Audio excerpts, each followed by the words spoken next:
안녕하세요. 여유로운 노후 구독자 여러분. 인생에는 사랑에서 비롯된 희생도 있지만 때로는 절망 속에서 한 여성이 감당해야 할 가장 쓰라린 선택에서 비롯된 희생도 있습니다. 제 이야기는 바로 그런 희생에서 시작되었습니다. 저는 아버지를 감옥에서 구하기 위해 전신이 마비된 식물인간 상태의 남자와 결혼했습니다. 그런데 결혼 1년 후 제가 아이를 가졌다는 사실이 밝혀졌습니다. 그 순간 시어머니는 피눈물을 흘리며 제게 소리쳤습니다. 당장 저것의 머리를 밀어버려라. 우리 김씨 가문의 가풍을 더럽힌 저런 부정한 것은 강물에 던져야 해. 그 순간 시댁 식구들이 제게 달려들었을 때 저는 눈을 감았습니다. 제 인생이 끝났다고 생각했습니다. 하지만 바로 그때 전신마비였던 제 남편이 기적처럼 자리에서 일어났습니다. 시간을 거슬러 1년 전 저는 22살의 한의대생 박서연이었습니다. 밝은 미래와 꿈으로 가득 찬 평범한 학생이었죠. 하지만 저희 가족에게 거대한 폭풍이 몰아닥쳤습니다. 평생 정직하게 살아오신 아버지께서 믿었던 친구에게 사기를 당하신 겁니다. 아버지가 운영하시던 작은 건설회사는 하룻밤 사이에 부도가 났고 빚은 50억 원까지 불어났습니다. 평생을 갚아도 모자랄 상상조차 할 수 없는 거액이었습니다. 빚쟁이들은 매일같이 집으로 찾아와 행패를 부리고 온갖 욕설을 퍼부었습니다. 빚더미에 짓눌려 굽어버린 아버지의 등 소리 없이 눈물 흘리시는 어머니를 보며 제 심장은 갈갈이 찢어지는 듯 했습니다. 결국 은행의 압류 통지서와 거래처의 고소장이 날아왔을 때 아버지는 망연자실한 얼굴로 흐느끼며 말씀하셨습니다. 아빠는 감옥에 가야 할 것 같구나. 저희 가족이 절망의 늪에 빠져 있을 때였습니다. 저희 집의 좁은 골목길 앞에 검은색 고급 세단 한 대가 멈춰섰습니다. 그리고 50대쯤 되어 보이는 한 여성이 차에서 내렸습니다. 온몸을 명품으로 치장하고 눈부신 다이아몬드 장신구를 한 여자. 그녀는 국내 굴지의 대기업 김산그룹의 김 회장이었습니다. TV에서나 보던 사람이었습니다. 그녀는 허름한 저희 집으로 들어와 경멸이 가득한 눈빛으로 집안을 훑어보더니 제게 시선을 고정했습니다. 그녀는 길게 말하지 않았습니다. 대개 사정은 들었어요. 그 목소리엔 일말의 감정도 실려있지 않았습니다. 50억, 저에겐 푼돈입니다. 빚을 전부 갚아주고 재기할 자금까지 지원해줄 수 있어요. 단, 조건이 하나 있습니다. 부모님은 고개를 들었습니다. 절망으로 가득했던 두 분의 눈에 희미한 희망의 빛이 어렸습니다. 정말이십니까? 어떤 조건이든 따르겠습니다. 김 회장은 어머니가 떨리는 손으로 내온 차를 한 모금 마시더니 탁 소리가 나게 찻잔을 내려놓았습니다. 그녀의 시선이 마치 물건값을 매기듯 저를 향했습니다. 따님을 제 아들과 결혼시키세요. 저는 그 자리에 얼어붙었습니다. 부모님 또한 경악을 금치 못했습니다. 그녀의 아들 김진호, 그 이름은 대한민국에서 모르는 사람이 없을 정도였습니다. 김산그룹의 유일한 후계자이자 한때는 모두가 부러워하는 수려한 외모와 천재적인 두뇌를 가진 청년이었죠. 하지만 2년 전 끔찍한 교통사고가 그의 모든 것을 앗아갔습니다. 목숨은 건졌지만 척수 손상으로 하반신이 완전히 마비되고 언어 능력까지 상실한 채 휠체어에 의지해 살아가는 폐인이 되어버렸습니다. 그와 결혼하는 것은 제 푸르른 청춘을 송두리째 무덤에 파묻는 것과 다름없었습니다. 어머니는 저를 끌어안고 오열하며 고개를 저었습니다. 안 됩니다. 제 딸은 미래가 창창한 아이예요. 아이의 인생을 이렇게 망칠 수는 없습니다. 김 회장은 비웃음을 흘렸습니다.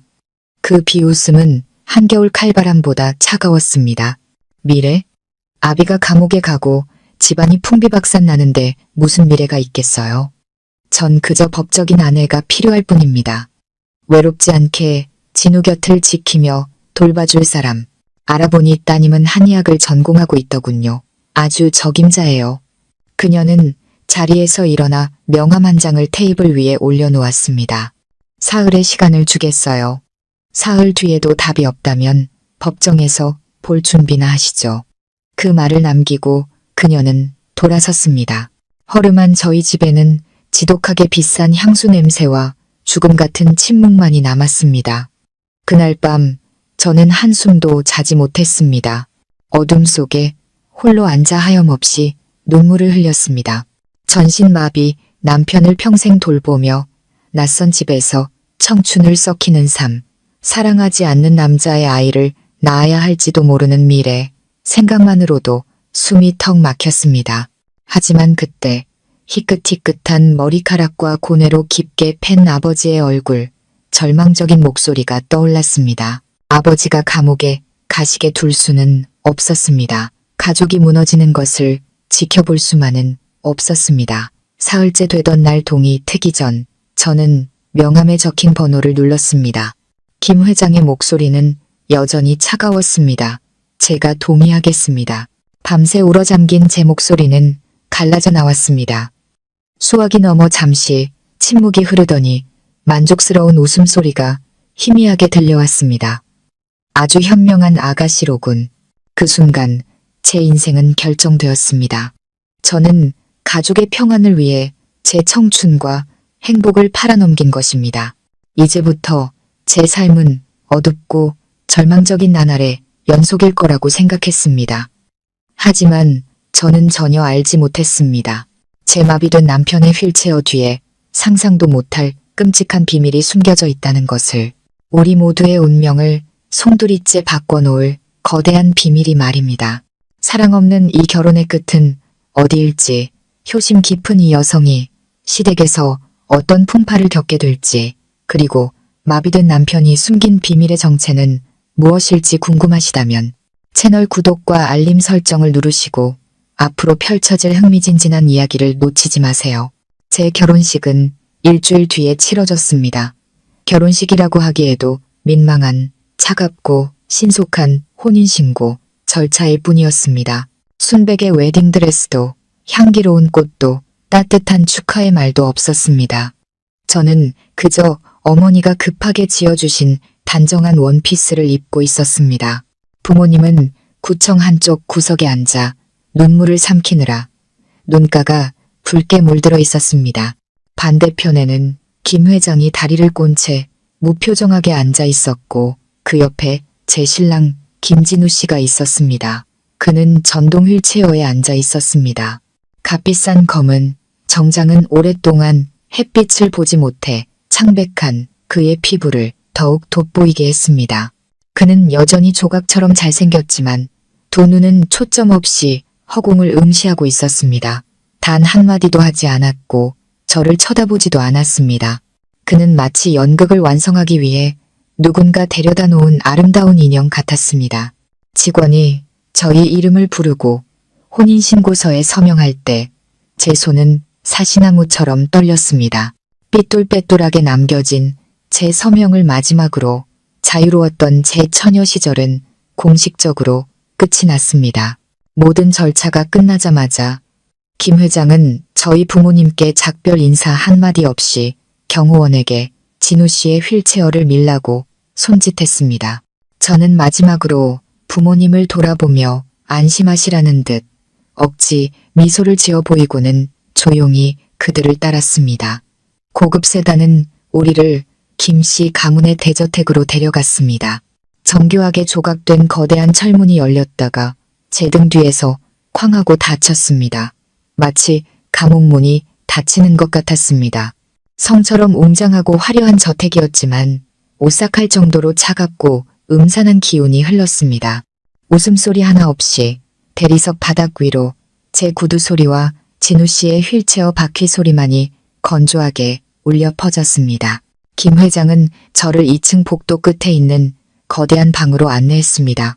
호화롭게 꾸며져 있었지만 모든 것이 생명의 온기라고는 찾아볼 수 없을 만큼 차갑고 정적으로 정돈되어 있었습니다.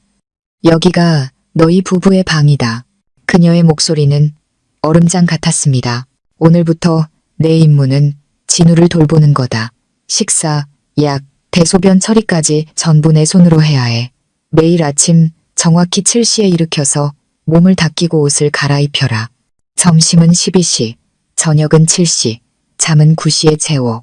이 스케줄은 1분도 어긋나서는 안 된다. 알겠느냐? 저는 고개를 숙이고 힘없이 대답했습니다. 네, 알겠습니다. 그녀는 저를 샅샅이 훑어보더니 경고하듯 덧붙였습니다. 내 분수는 이 방 안에서 내 남편이나 돌보는 거야. 내 허락 없이는 이 저택 밖으로 한 발짝도 나갈 생각 마라. 친구를 만나거나 친정에 갈 생각은 꿈도 꾸지 마. 너는 이제 김씨 가문의 며느리다. 김씨 가문의 법도를 따라야 해.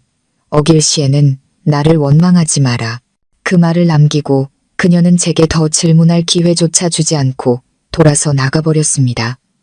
방문이 닫히고 저는 휠체어에 앉은 남편과 단둘이 남겨졌습니다.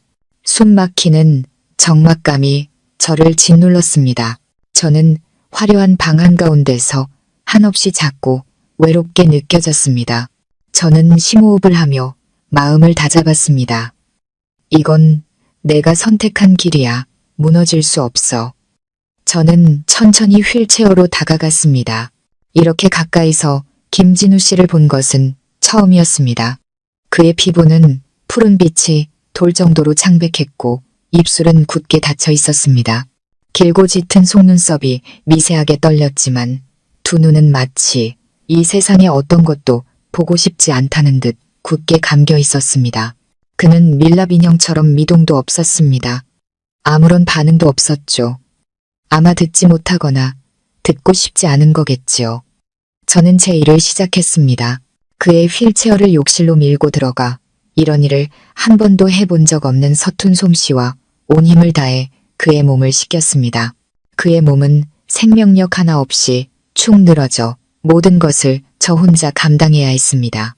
모든 것을 마치고 그를 다시 커다란 침대에 눕히고 이불을 덮어주었을 때 저는 거의 탈진 상태였습니다. 등은 땀으로 흠뻑 젖어 있었죠. 저는 바닥에 주저앉아 침대에 누워있는 남자를 바라보았습니다. 그는 제 남편이었지만 우리 사이에는 다른 두세 개만큼이나 아득한 거리가 존재했습니다. 그는 자기 몸이라는 감옥에 갇힌 왕자였고 저는 아버지를 구하기 위해 스스로를 판 공주였습니다. 한참을 그렇게 앉아있는데 어느새 해가 지고 가사도우미가 저녁 식사를 가져왔습니다. 식사는 1인분이었습니다. 이제부터 이 방에서 혼자 밥을 먹어야 한다는 의미였습니다. 저는 말없이 밥을 다 먹고 다시 진우 씨에게 정성껏 죽을 한 숟갈씩 떠먹였습니다. 그는 여전히 아무 반응 없이 무의식적으로 죽을 삼킬 뿐이었습니다. 시댁에서의 첫날 밤은 그렇게 지나갔습니다. 저는 푹신한 침대에서 잘 수 없었습니다. 김 회장이 사람을 시켜 방구석에 작은 간이 침대를 놓아주었습니다. 저는 차가운 간이 침대에 누워 아득히 높은 천장을 바라보았습니다. 눈물이 소리 없이 뺨을 타고 흘렀습니다. 부모님이 보고 싶었고 작지만 따뜻했던 우리 집이 그리웠습니다. 제 선택이 옳은 것이었는지 그른 것이었는지 알 수 없었습니다. 그저 앞으로 가야 할 길이 멀고 험난하다는 것만 알 수 있었습니다. 피곤함에 지쳐 잠이 들려던 순간 문득 큰 침대 쪽에서 아주 작은 소리가 들리는 것 같았습니다. 저는 숨을 죽이고 귀를 기울였습니다. 아무 소리도 들리지 않았습니다. 잘못 들었나 봅니다. 저는 벽 쪽으로 돌아 누워 헛된 생각을 떨쳐내려 했었습니다. 하지만 완전히 잠들기 직전 어둠 속에서 누군가 저를 지켜보고 있는 듯한 느낌이 들었습니다. 낮에 보았던 그 공허한 눈빛이 아니었습니다. 날카롭고 이성적이며 말할 수 없는 고통을 담고 있는 듯한 눈빛이었습니다. 하지만 제가 깜짝 놀라 돌아봤을 때 그곳에는 깊은 정적과 칠흑 같은 어둠뿐이었습니다. 너무 피곤해서 헛것을 봤나 봐. 저는 그렇게 중얼거리며 잠이 들었습니다. 이 집의 첫 번째 비밀이 이미 제 앞에서 서서히 모습을 드러내고 있다는 사실을 전혀 알지 못한 채 말입니다. 그 후로 제 나날은 지루하고 압박감 넘치는 일상의 반복이었습니다. 제 삶은 신혼방이라는 감옥에 갇힌 간호사와 다를 바 없었습니다. 매일 아침 7시 정각이면 저는 진우 씨의 침대 곁에서 몸을 닦이고 옷을 갈아입히고 근육이 퇴화되는 것을 막기 위해 팔다리를 수동적으로 움직여주는 재활 운동을 시작해야 했습니다. 저의 모든 행동은 김 회장의 감시 아래 있었습니다. 그녀는 노크도 없이 불쑥 문을 열고 들어와 마치 사소한 실수라도 찾아내려는 듯 날카로운 눈으로 저를 훑어보곤 했습니다. 몸을 닦일 땐 미지근한 물을 써야 한다는 것도 모르나? 너무 뜨거우면 화상을 입고 차가우면 감기에 걸려 한의학을 배운다면서 이런 기본도 몰라? 죽을 먹일 땐 좀 천천히 조심스럽게 먹여. 돼지 밥 주듯 하면 어떡해. 살에 들리면 네가 책임질 거야. 이런 비난과 질책은 제 일상의 일부가 되었습니다. 저는 그저 고개를 숙이고 묵묵히 제 일을 할 뿐이었습니다. 반항이요? 제가 무슨 자격으로 반항하겠습니까? 이 거래를 받아들인 것은 저였고 제 자유를 판 것도 저였습니다. 이제 저는 모든 쓰라림을 속으로 삼킬 수밖에 없었습니다. 식사는 언제나 넓은 방에서, 침묵하는 남편 곁에서 혼자 해야 했습니다. 외로움과 굴욕감이 매일 제 영혼을 갉아먹었습니다. 된장찌개에 두부 몇 조각뿐이라도 온 가족이 모여 웃으며 먹던 저녁 식사가 그리웠습니다. 이곳에서는 산의 진미가 차려져도 목구멍으로 넘어가는 것은 쓰디쓴 모래알 같았습니다. 이 집에는 김 회장 외에도 저를 늘 불안하게 만드는 사람이 한 명 더 있었습니다. 진우 씨의 작은아버지이자 제게는 시숙이 되는 김영철 상무였습니다. 40대 중반의 그는 항상 말끔하게 차려입고 입가에는 늘 미소를 띠고 있었습니다. 불행한 조카를 끔찍이 아끼는 다정한 삼촌인 척했죠. 그는 거의 매일같이 찾아와 온갖 비싼 보약과 영양제를 챙겨왔습니다. 새아가 고생이 많구먼. 그는 늘 동정심 가득한 목소리로 제게 말했습니다. 아직 젊은 나이에 이런 무거운 짐을 지다니. 필요한 거 있으면 언제든 숙부에게 말해요. 어려워 말고. 하지만 이상하게도 저는 이 남자에게 조금도 호감을 느낄 수 없었습니다. 그 미소와 다정한 말 뒤에는 항상 위선과 계산적인 속내가 숨겨져 있는 것 같았습니다. 그가 진우 씨를 볼 때면 아주 교묘하게 감춰진 희열의 빛이 스쳐 지나가는 것을 느꼈습니다. 그는 방에 아주 오랫동안 머물며 진우 씨의 상태에 대해 이것저것 물었습니다. 너무나도 상세해서 오히려 의심스러울 정도였죠. 반사, 신경, 호흡, 수면 상태, 심지어 대소변 문제까지도요. 처음에는 그저 삼촌의 관심이라고 생각했습니다. 하지만 시간이 지날수록 그것이 마치 진우 씨가 정말로 폐인 상태를 유지하고 있는지 확인하려는 감시처럼 느껴졌습니다. 어느 날 오후 제가 방을 청소하고 있을 때 그가 커다란 과일 바구니를 들고 들어왔습니다. 새아가 왔네. 오늘 우리 진우는 좀 어떤가? 네, 늘 똑같으세요. 저는 하던 일을 멈추지 않고 대답했습니다. 그는 침대 가까이 다가가 한참 동안 진우 씨를 바라보더니 제게 다가와 마치 비밀 이야기를 하듯 목소리를 낮췄습니다. 우리 진우 참 기구한 운명이야. 원래는 똑똑하고 재능 넘치는 우리 가문의 자랑이었는데 하룻밤 사이에 모든 게 물거품이 되어버렸으니 하루하루 저는 이 집의 숨막히는 위선 속에서 살아가고 있었습니다. 저의 유일한 위안은 진우 씨와 단둘이 있을 때였습니다. 그가 말을 하거나 움직이지는 않았지만 그의 침묵은 주변 사람들의 달콤하지만 거짓된 말들보다 오히려 저를 더 편안하게 해주었습니다. 저는 그에게 말을 걸기 시작했습니다. 제가 읽은 책 이야기, 제가 들은 음악 이야기, 제 어린 시절의 추억들을 들려주었습니다. 그가 듣지 못할 수도 있다는 것을 알았지만 저는 계속했습니다. 그것이 제 마음속 응어리를 풀고 이 세상에 완전히 혼자가 아니라고 느낄 수 있는 유일한 방법이었습니다. 진우 씨, 그거 알아요? 오늘 아주 재미있는 이야기를 읽었어요. 저는 따뜻한 수건으로 그의 손을 닦아주며 속삭였습니다. 벼락을 맞아 다 죽은 줄 알았던 고목나무 이야기인데요. 다음해 봄에 그 흉측한 그루터기에서 파릇파릇한 새싹이 돋아났대요. 사람들은 말하죠. 뿌리만 살아있으면 희망은 있다고요. 저는 마치 제 자신을 위로하듯 말했습니다. 저는 전혀 알지 못했습니다. 눈을 감고 누워있는 그 남자가 제 말을 전부 듣고 있었다는 것을. 그리고 감정 없는 듯 보였던 그의 가슴 속에서 희망의 씨앗 또한 조용히 싹트고 있었다는 것을. 이 집은 거대한 연극 무대 같았습니다. 모두가 가면을 쓰고 연기하고 있었죠. 그리고 저는 원치 않게 배우가 된 저는 그 완벽한 가면들 위로 첫 번째 균열이 생겨나는 것을 서서히 느끼고 있었습니다. 시간이 쏜살같이 흘러 제가 이 집에 온 지도 어느덧 석 달이 다 되어갔습니다. 저는 진우 씨를 돌보는 기계적인 일상과 김 회장의 질책, 그리고 김영철 상무의 위선적인 방문에도 점차 익숙해졌습니다. 저는 마치 불평하거나 피곤할 권리도 없이 매일 반복적인 업무를 수행하도록 프로그래밍된 로봇 같았습니다.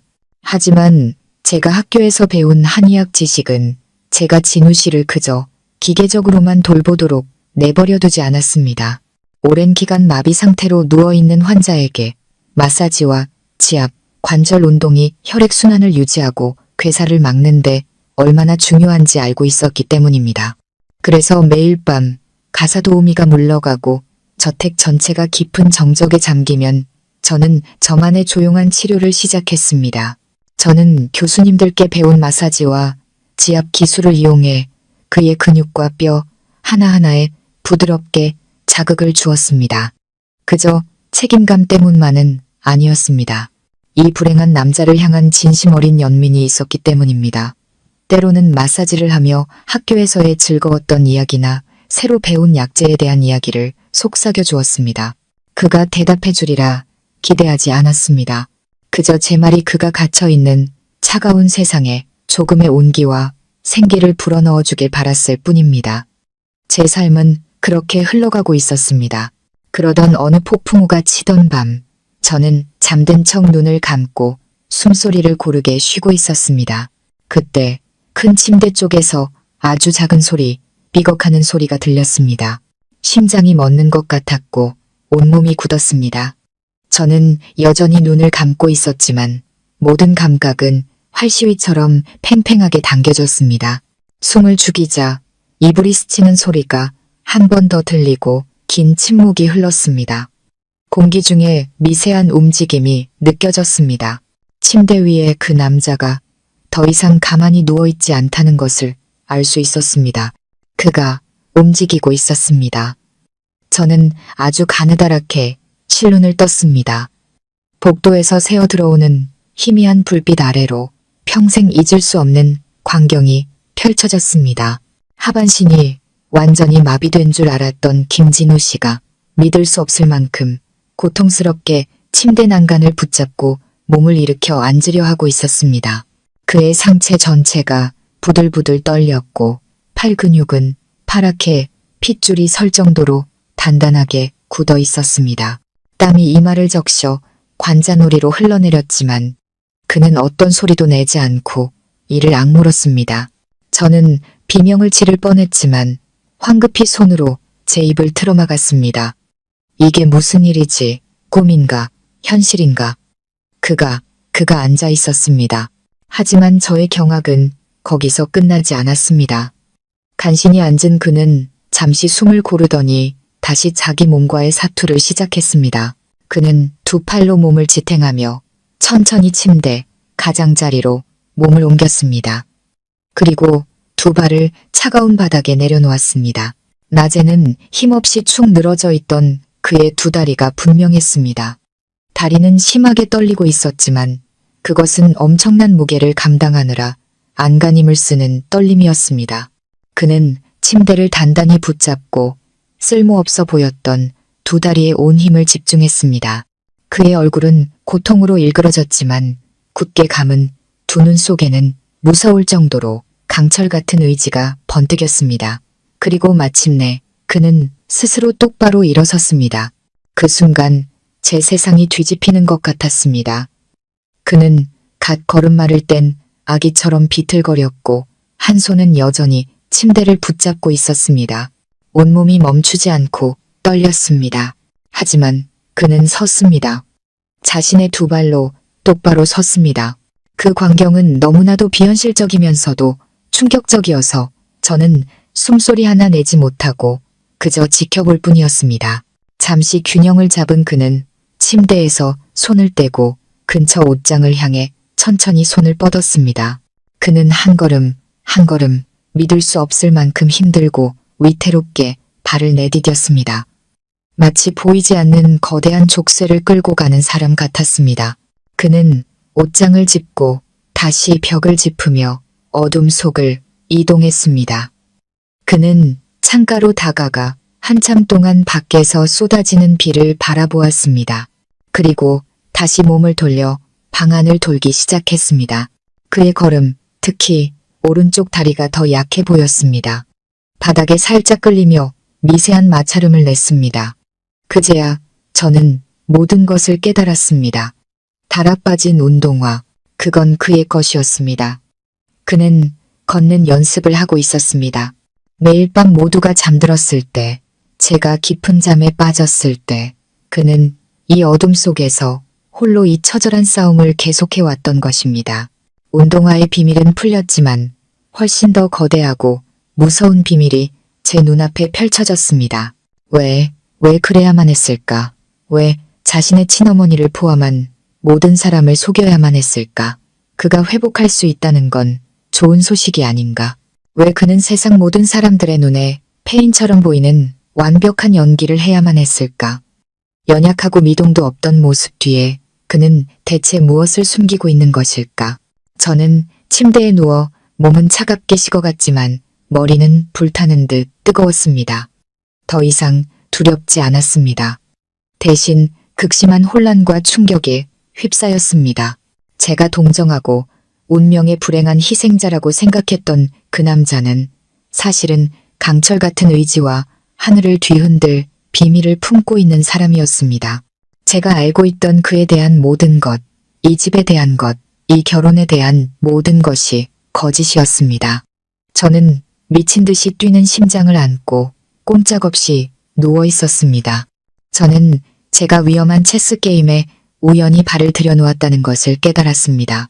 규칙도 모르고 누가 친구고 누가 적인지도 모르는 게임. 그리고 제 법적인 남편, 어둠 속을 걷고 있는 저 남자가 바로 그 게임의 중심이었습니다. 이제 어떻게 해야 할까? 모르는 척 해야 할까? 아니면 그와 마주해야 할까? 어느 쪽이든 상상할 수 없는 위험이 도사리고 있었습니다. 하지만 한 가지는 확실했습니다. 오늘 밤 이후로 이 집에서의 제 삶은 결코 예전과 같지 않을 것이라는 것을. 저는 간이 침대에 나무 토막처럼 굳은 채 누워 있었지만 머릿속은 전례 없는 속도로 회전하고 있었습니다. 제가 이 집에 발을 들인 순간부터의 모든 세부 사항과 사건들이 마치 빨리 감기 필름처럼 머릿속을 스쳐 지나갔습니다. 김 회장의 차가운 얼굴, 김영철 상무의 위선적인 미소와 의심스러울 정도로 상세했던 질문들, 그리고 텅 비어있는 듯했지만 때때로 날카로운 빛을 뿜어내던 김진우 씨의 눈빛, 흩어져 있던 모든 조각들이 이제야 서로 연결되기 시작하며 아직은 형태가 불분명하지만 끔찍한 전체 그림을 만들어내고 있었습니다. 얼마나 그렇게 누워 있었는지 모르겠습니다. 진우 씨가 지친 듯 침대로 돌아와 아무 일도 없었다는 듯 이불을 덮고 눕고 나서도 제 심장은 여전히 가슴속에서 미친 듯이 날뛰고 있었습니다. 그의 연기는 너무나도 완벽했습니다. 만약 그 운동화가 아니었다면, 오늘 밤 저의 호기심이 아니었다면 아마 저는 평생 진실을 알지 못했을 것입니다. 그날 밤 저는 뜬 눈으로 밤을 새웠습니다. 온갖 생각들이 머릿속을 헤집어 놓았습니다. 이제 어떻게 해야 할까? 모르는 척 이 기만 속에서 계속 살아가야 할까? 아니요, 그럴 수는 없었습니다. 저는 매일 정체를 알 수 없는 사람 곁에서 살 수 없었습니다. 그와 마주해야 했습니다. 왜 그가 이렇게까지 고통스럽고 치밀한 연극을 벌여야만 했는지 그 이유를 알아야만 했습니다. 다음 날 아침 저는 여전히 정해진 시간에 일어나 평소처럼 진우 씨를 돌봤습니다. 몸을 씻기고 옷을 갈아입히고 아침 식사를 떠먹여 주었습니다. 하지만 제 마음속은 폭풍이 몰아치고 있었습니다. 얼굴에 어떤 감정도 드러내지 않으려 애썼지만 그를 보는 제 눈빛이 이전과 같지 않다는 것을 저 자신도 알 수 있었습니다. 더 이상 단순한 연민이 아니었습니다. 의심과 혼란, 그리고 약간의 두려움이 섞여 있었습니다. 김진우 씨, 그는 여전히 그대로였습니다. 감정 없는 밀랍 인형처럼 두 눈을 굳게 감고 있었습니다. 하지만 저는 그가 저의 미묘한 변화를 눈치챘다고 느꼈습니다. 아마 그의 얼굴을 닦아줄 때 제 손의 미세한 떨림을 느꼈거나 평소보다 빠르게 뛰는 제 심장 소리를 들었을지도 모릅니다. 오전 내내 방 안의 공기는 이상할 정도로 무겁고 숨막히게 흘러갔습니다. 김 회장이 한 번 들러 평소처럼 몇 마디 핀잔을 주고 갔고 김상무도 여전히 위선적인 미소와 함께 찾아왔습니다. 하지만 오늘 그의 말을 들을 때 저는 저도 모르게 소름이 돋았습니다. 우리 조카는 여전한가? 세아가 아무런 차도가 없나 보구먼. 안타까워서 어쩌나. 그가 내뱉는 말 한마디, 한마디에 잔인한 희열이 숨겨져 있는 것 같았습니다. 결국 저는 더 이상 참을 수 없었습니다. 점심 식사가 끝나고 가사도우미가 식기를 가져간 후 저는 방문을 안에서 걸어 잠갔습니다. 전례 없는 행동이었고 김 회장이 알면 불같이 화를 낼 것이 분명했지만 상관없었습니다. 지금 이 순간 저는 오직 대답을 원했습니다. 저는 의자를 끌어와 진우 씨의 휠체어 맞은편에 앉았습니다. 그는 여전히 눈을 감고 있었습니다. 저는 심호흡을 하고 떨리지만 분명한 목소리로 말했습니다. 그만 연기하세요, 김진우 씨. 어젯밤에 다 봤어요. 방 안의 공기가 얼어붙었습니다. 그의 긴 속눈썹이 미세하게 떨리는 것을 보았습니다. 그는 천천히 눈을 떴습니다. 그가 완전히 깨어있는 상태에서 그의 눈을 정면으로 마주한 것은 처음이었습니다. 그의 눈은 더 이상 공허하지 않았습니다. 깊고 검은 눈동자 속에는 지독한 피로감과 고통, 그리고 무서울 정도로 날카로운 빛이 담겨 있었습니다. 그는 조금도 놀라지 않은 채 저를 바라보았습니다. 마치 이런 날이 올 줄 알았다는 듯이. 무엇을 봤죠? 쉰 목소리가 희미하게 울렸습니다. 2년 만에 처음으로 내뱉는 그의 목소리였습니다. 오랫동안 사용하지 않아 약간 어색했지만 여전히 낮고 분명한 목소리였습니다. 그의 목소리를 듣자 저는 충격과 동시에 약간의 안도감을 느꼈습니다. 마침내 그가 인정하려나 봅니다. 당신이 일어서는 걸 봤어요. 방 안을 걸어 다니는 것도요. 저는 한결 차분해진 목소리로 말했습니다. 침대 밑에 있던 운동화, 당신 거죠? 왜 그런 짓을 한 거예요? 모든 사람을 속이면서까지 대체 뭘 하려는 거죠? 진호 씨는 한참 동안 말이 없었습니다. 그는 창밖을 바라보았습니다. 그의 눈빛은 아득했고 끝없는 슬픔이 어려 있었습니다. 마침내 그는 저를 돌아보며 씁쓸한 미소를 지었습니다. 속였다고요? 만약 내가 그렇게 하지 않았다면 아마 지금 당신과 이렇게 마주 앉아 이야기할 수도 없었을 겁니다. 서연 씨. 그는 제 이름을 자연스럽고 익숙하게 불렀습니다. 그게 무슨 뜻이죠? 제가 미간을 찌푸렸습니다. 당신은 2년 전 제 사고가 단순한 사고였다고 생각합니까? 그의 목소리가 차갑게 식었습니다. 아니요. 그건 살인미수였습니다. 제가 가장 신뢰했던 사람, 제 피를 나눈 가족이 완벽하게 계획한 음모였죠. 누구요? 살인미수, 가족, 이건 제 상상을 초월하는 끔찍한 이야기였습니다. 그는 2년 전 출장길에 올랐을 때 고갯길을 내려가던 차의 브레이크가 갑자기 파열되어 절벽 아래로 추락했다고 말했습니다. 그는 기적적으로 살아남았지만 척추에 심각한 부상을 입었습니다. 하지만 육체의 상처보다 그를 더 고통스럽게 했던 것은 중환자실에 누워있을 때 우연히 엿들은 전화 통화였습니다. 주모자가 부하에게 전화를 걸어 왜 일을 제대로 처리하지 못했는지, 왜 자신을 살려두었는지 질책하고 있었습니다. 그리고 그 목소리는 그가 결코 잊을 수 없는 목소리였습니다. 누구였죠? 제가 떨리는 목소리로 물었습니다. 진우 씨는 고통스러운 표정으로 눈을 감았습니다. 제 작은아버지 김영철 상무였습니다. 저는 입을 다물지 못했습니다. 김상무. 항상 조카를 아끼고 걱정하는 척했던 그 남자가, 그는 김산그룹을 통째로 삼키고 싶었던 겁니다. 진우 씨가 분노에 찬 목소리로 말을 이었습니다. 아버지는 일찍 돌아가셨고 어머니 혼자서 회사를 힘겹게 이끌며 모든 희망을 제게 걸고 계셨죠. 그는 저만 제거하면 어머니를 조종하고 이 모든 것을 손에 넣는 것이 쉬워질 거라고 생각했던 겁니다. 그 사고, 그가 사람을 시켜 제 차의 브레이크를 고장낸 짓입니다. 저는 그 자리에 얼어붙었습니다. 너무나도 잔인한 진실이었습니다. 의식을 차린 후 제가 진실을 알게 되었다는 것을 그가 알게 해서는 안 된다고 생각했습니다. 제 자신을 보호하고 그의 가면을 벗길 증거를 찾을 유일한 방법은 제가 더 약해지는 것뿐이었습니다. 저는 실제보다 훨씬 더 심각하게 마비된 척, 언어 능력까지 상실한 척 연기했습니다. 그가 방심하고 경계심을 풀게 만들고 싶었죠. 그리고 제 예상은 맞았습니다. 지난 2년 동안 그는 저를 보러 온 것이 아니라 제가 정말로 쓸모없는 폐인이 되었는지 확인하러 왔던 겁니다. 이제야 모든 것이 이해가 갔습니다. 김상무의 모든 기이한 행동에는 목적이 있었던 것입니다. 제가 뭘 도와드리면 될까요? 저도 모르게 말이 튀어나왔습니다. 연민 때문이었을지도, 그의 의지에 대한 경외심 때문이었을지도, 아니면 제 마음속 깊은 곳에서 이미 그를 낯선 사람으로 여기지 않게 되었기 때문일지도 모릅니다.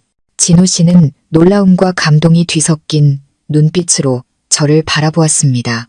그는 잠시 망설이다가 희망에 찬 목소리로 말했습니다. 당신이 정말로 나를 돕고 싶습니까? 위험할 텐데요. 저는 그의 눈을 똑바로 바라보았습니다. 제 안에 잠재되어 있던 용기가 솟아났습니다. 저는 이미 이 집에 들어왔고 당신의 아내가 되었어요. 이제 와서 벗어날 수도 없어요.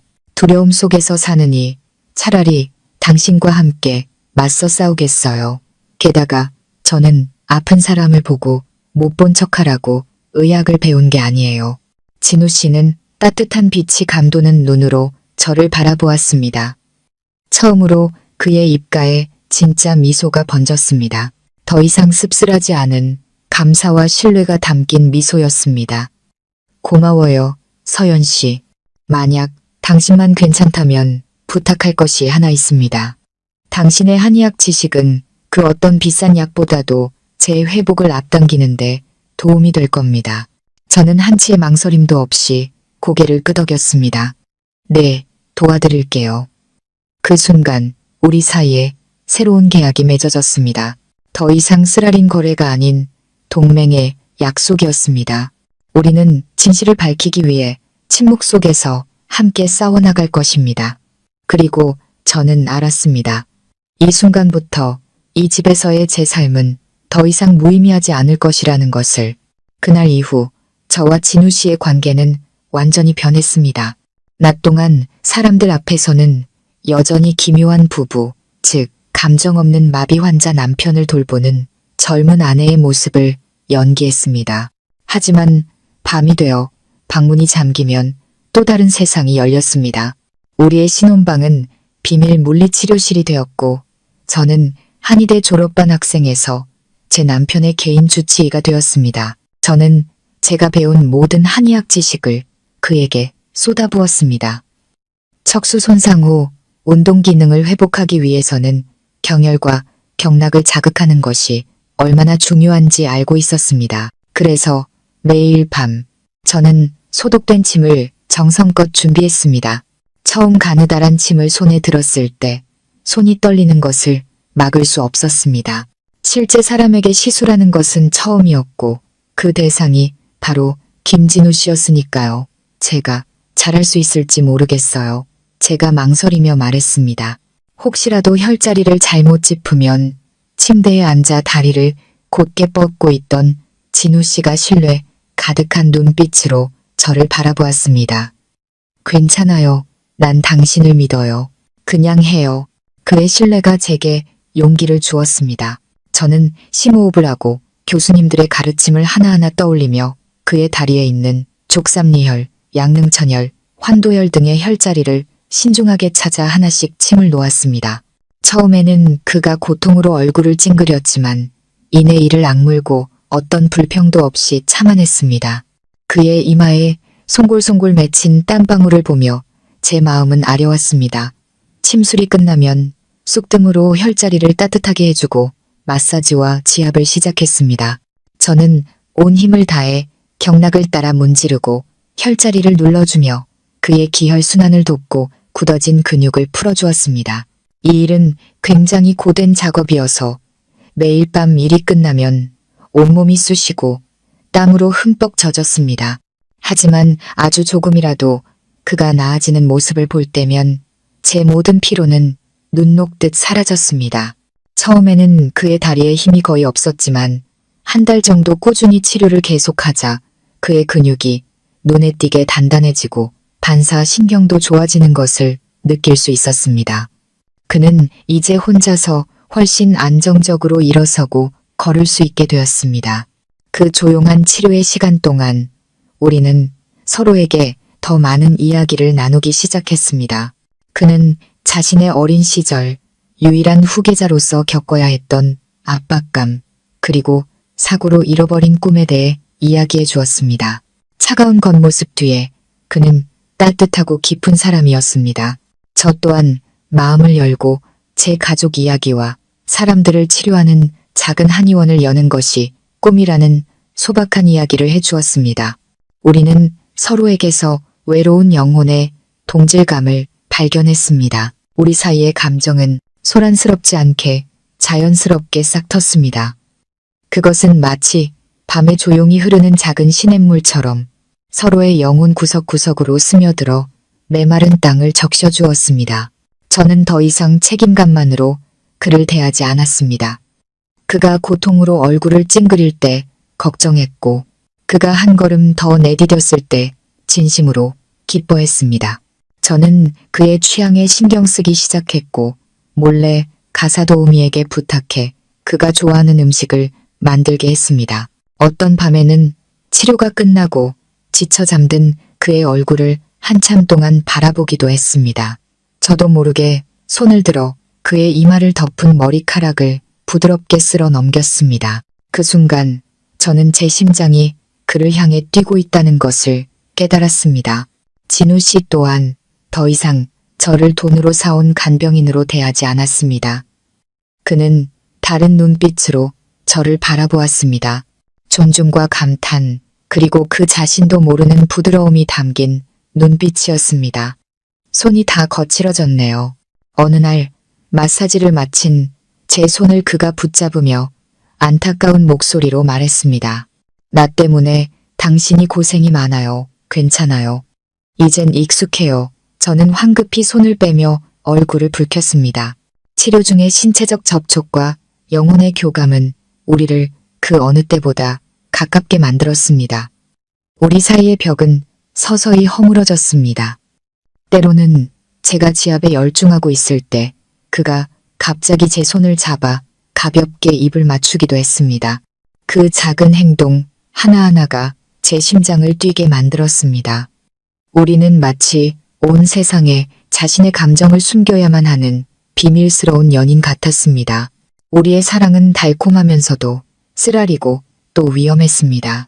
그동안 진우 씨의 비밀 조사에도 진전이 있었습니다. 그는 김 상무의 사무실에 몰래 추적 장치를 설치했고 외부의 믿을 만한 친구를 통해 그의 공금 횡령 증거들을 수집하고 있었습니다. 모든 것이 서서히 드러나고 있었습니다. 교활한 늙은 여우 김영철의 가면이 벗겨질 날이 머지않았습니다. 하지만 우리는 아주 신중하게 행동해야 한다는 것을 알았습니다. 그는 지독하게 교활하고 잔인한 사람이었습니다. 아주 작은 실수 하나가 우리의 모든 노력을 물거품으로 만들고 심지어 우리의 목숨까지 위협할 수 있었습니다. 어느 날 저녁 제가 진우 씨에게 침을 놓고 있을 때 그가 갑자기 제 손을 잡으며 아주 진지한 목소리로 말했습니다. 서연 씨, 내 말 들어요. 모든 것이 끝나고 내가 그의 정체를 밝혀내면 나와 이혼하고 이곳을 떠나요. 저는 그 자리에 얼어붙었습니다. 왜 그런 말을 해요? 이곳은 너무 위험하고 복잡해요. 당신과는 어울리지 않아요. 그의 눈에는 걱정이 가득했습니다. 우리의 결혼은 처음부터 계약이었어요. 나 때문에 당신의 인생 전체를 얽매고 싶지 않아요. 평생 편안하게 살 수 있을 만큼의 돈을 줄게요. 그 말을 듣고 기쁘기는커녕 심장에 비수가 꽂히는 것 같았습니다. 왜인지 모르게 눈물이 터져 나왔습니다. 당신은 제가 돈 때문에 당신을 돕는다고 생각하는군요. 보답받고 싶어서 여기 머문다고 생각하는군요. 어디서 그런 용기가 났는지 모르겠습니다. 저는 그에게 소리쳤습니다. 처음으로 그에게 큰 소리를 냈습니다. 김진우 씨, 당신은 바보예요. 아무것도 몰라요. 그 말을 남기고 저는 방을 뛰쳐나갔습니다. 뒤에는 망연자실한 그가 홀로 앉아 있었습니다. 저는 발코니로 뛰쳐나가 별이 가득한 하늘 아래 서서 눈물을 쏟아냈습니다. 서러워서가 아니었습니다. 제가 그 남자를 사랑하게 되었다는 것을 깨달았기 때문이었습니다. 어떤 계산도 없는 순수한 사랑. 하지만 그는 몰라주었고 저를 밀어내려 하고 있었습니다. 그날 밤 이후 우리 사이의 공기는 극도로 어색해졌습니다. 여전히 같은 방에 있었지만 두 사람 모두 침묵했습니다. 이 침묵은 처음 만났던 날보다 훨씬 더 무겁고 불편했습니다. 그러던 어느 월말 거센 비바람이 몰아치고 번개가 하늘을 가르던 밤이었습니다. 번개가 칠 때마다 저택 전체가 순간적으로 정전되곤 했습니다. 저는 원래 천둥 번개를 무서워해서 하늘이 찢어지는 듯한 소리가 들릴 때마다 저도 모르게 움찔하며 차가운 간이 침대 위에서 몸을 웅크렸습니다. 자정 무렵 거대한 벼락이 바로 지붕 위에서 터졌습니다. 저택의 모든 전기가 나가버렸고 칠흑 같은 어둠이 모든 것을 삼켰습니다. 저는 비명을 지르며 황급히 이불을 머리끝까지 뒤집었었습니다. 서연 씨, 어둠 속에서 진우 씨의 목소리가 들려왔습니다. 낮고 걱정이 가득한 목소리였습니다. 몇 초 후 휴대폰 손전등의 희미한 불빛이 켜졌습니다. 그는 자리에서 일어나 천천히 제게 다가오고 있었습니다. 그는 제 침대 옆에 와서 한쪽 무릎을 꿇었습니다. 무서워하지 말아요. 내가 여기 있어요. 그의 얼굴과 걱정스러운 눈빛을 보자 제 마음속에 모든 경계와 서운함이 한순간에 녹아내렸습니다. 왜인지 모르게 다시 눈물이 터져 나왔습니다. 제가 우는 것을 보고 진우 씨는 약간 당황한 듯 보였습니다. 그는 손을 들어 제 뺨에 눈물을 부드럽게 닦아주었습니다. 서연 씨, 그의 목소리가 진지해졌습니다. 지난번 일은 미안해요. 내가 해서는 안 될 말을 했어요. 단지 당신이 고생하는 걸 원치 않았고 이 위험한 일에 끌어들이고 싶지 않았을 뿐이에요. 난 당신에게 너무 많은 빚을 졌어요. 당신의 보답은 필요 없어요. 제가 흐느끼며 그의 말을 잘랐습니다. 전 차원에서 당신을 도운 거예요.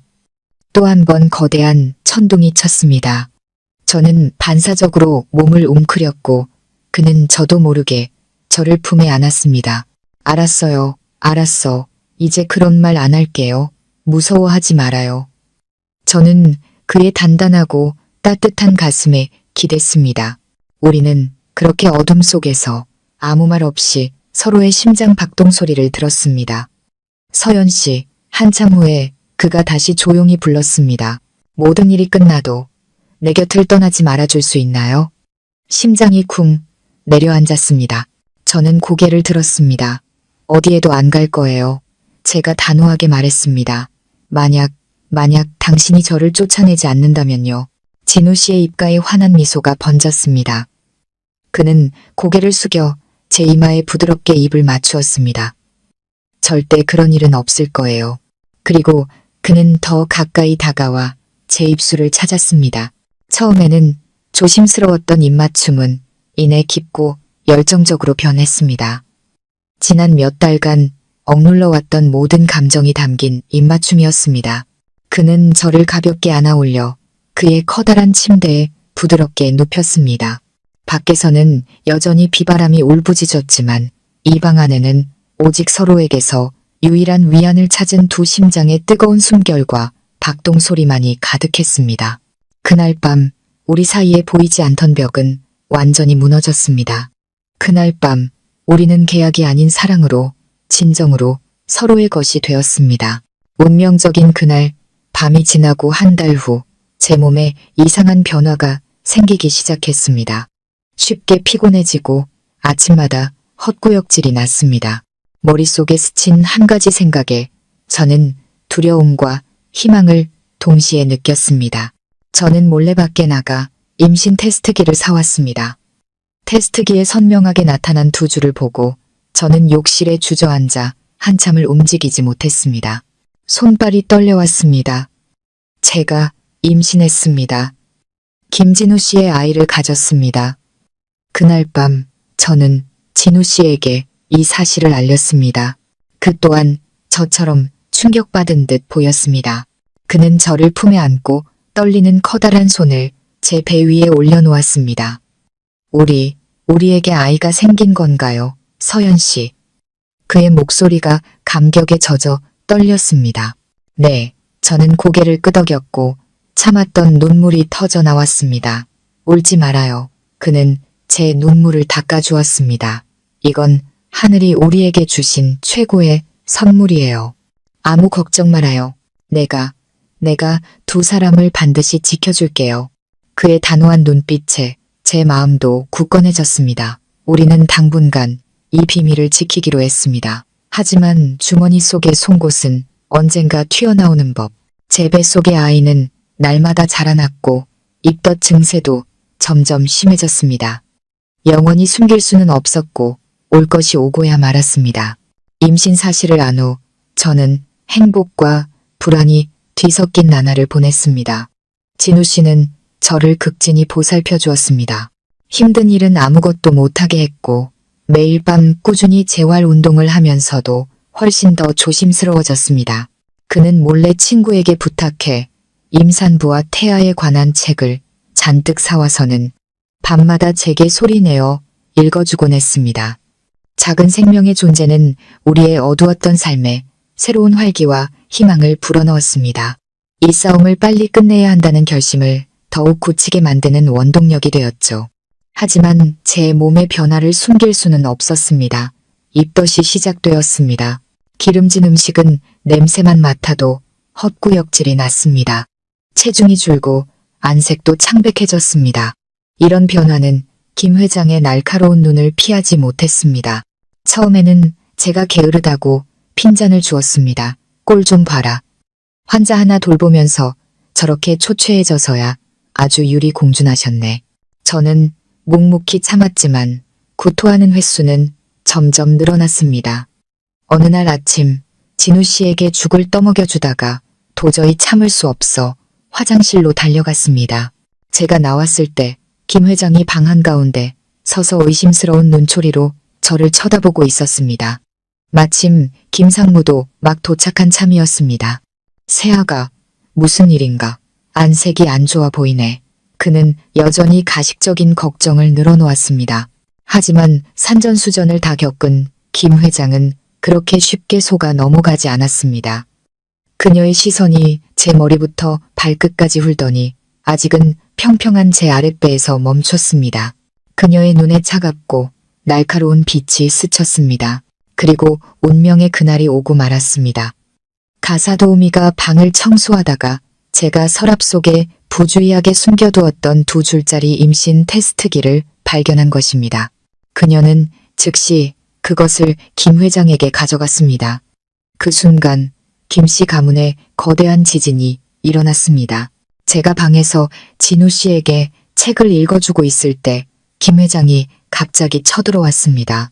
뒤에는 김상무와 다른 시댁 식구 몇 명이 따라 들어왔습니다.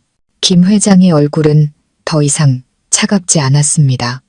극도의 분노로 일그러져 있었습니다.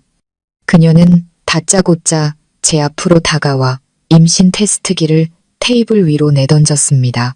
이게 뭐냐? 설명해봐라. 그녀의 목소리는 귀를 찢을 듯 날카로웠습니다. 저는 깜짝 놀라 얼굴이 하얗게 질렸습니다.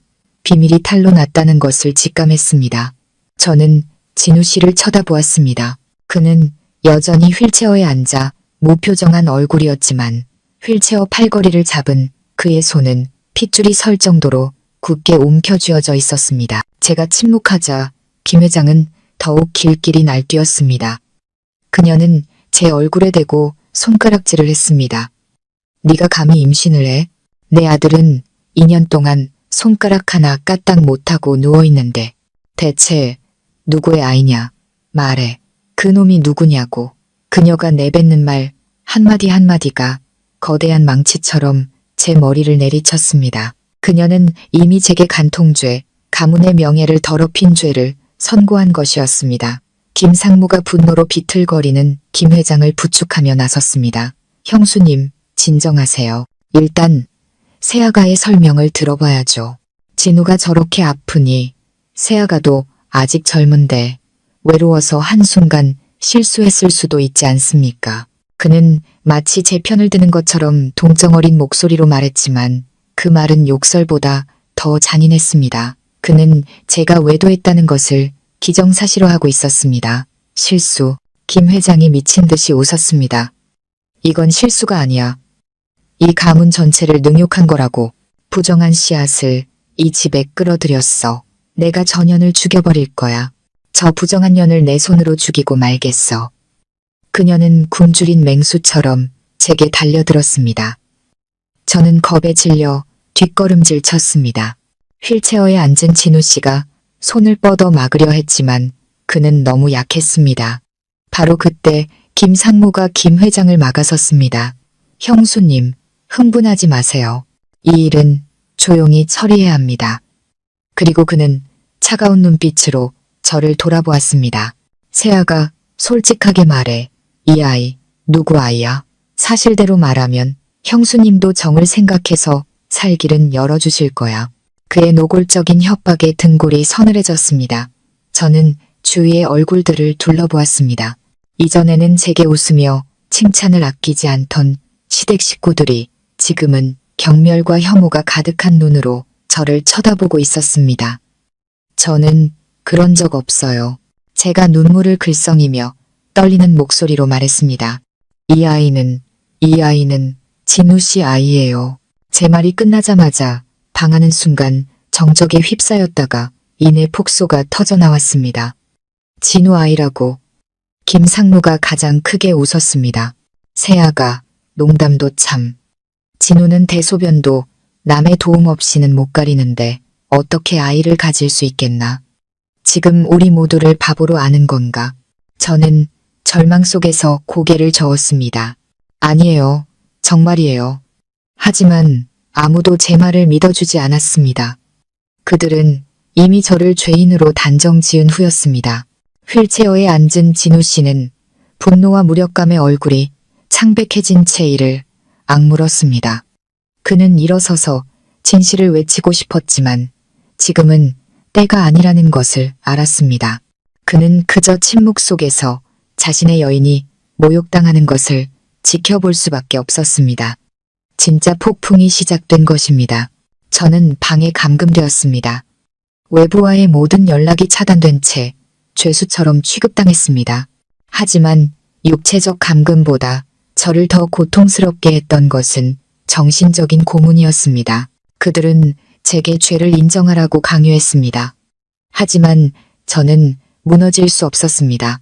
저를 위해, 진우 씨를 위해, 그리고 제 뱃속의 작은 아이를 위해 저는 강해져야 했습니다. 정의가 실현될 그날까지 꿋꿋이 버텨야만 했습니다. 그 후의 나날들은 제게 지상지옥과도 같았습니다. 저는 방에 갇혔고 모든 문은 밖에서 잠겼습니다. 매일 3번 나이든 가사도우미 한 분이 식사를 가져다 줄 뿐이었습니다. 그녀는 연민과 경멸이 뒤섞인 눈으로 저를 쳐다보며 식판을 내려놓고는 마치 더러운 것이 옮기라도 할 듯 서둘러 나가버렸습니다. 진우 씨도 제게서 격리되었습니다. 김 회장은 더러운 꼴을 보면 눈 버린다며 그를 다른 방으로 옮겨버렸습니다. 저는 완전히 고립되었습니다. 핸드폰도 없고 외부와 연락할 방법도 없었습니다. 부모님께 제 상황을 알릴 수도 없었죠. 부모님에 대한 걱정과 무력감이 제 영혼을 갉아먹었습니다. 하지만 가장 끔찍했던 것은 육체적 감금이 아니라 매일같이 벌어지는 신문이었습니다. 매일 오후가 되면 김 회장과 김 상무 그리고 집안의 어른 몇몇이 제 방으로 들어왔습니다. 그들은 저를 때리지는 않았지만 그들의 말은 칼보다 더 날카롭게 제 자존심과 인격을 찔렀습니다. 말해 김 회장이 의자에 앉아 저를 노려보며 말했습니다. 눈에는 핏발이 서 있었습니다. 그놈이 누구야? 얼마나 오래 만나왔어? 이 집에 몇 번이나 끌어들였냐고. 저는 그저 눈물을 글썽이며 고개를 저을 뿐이었습니다. 저는 정말로 그런 적 없어요. 아직도 발뺌이야. 한 시집온 고모가 입술을 비죽거렸습니다. 그런 적 없는데 배가 저절로 불러와. 아주 낯짝도 두꺼운 년이네.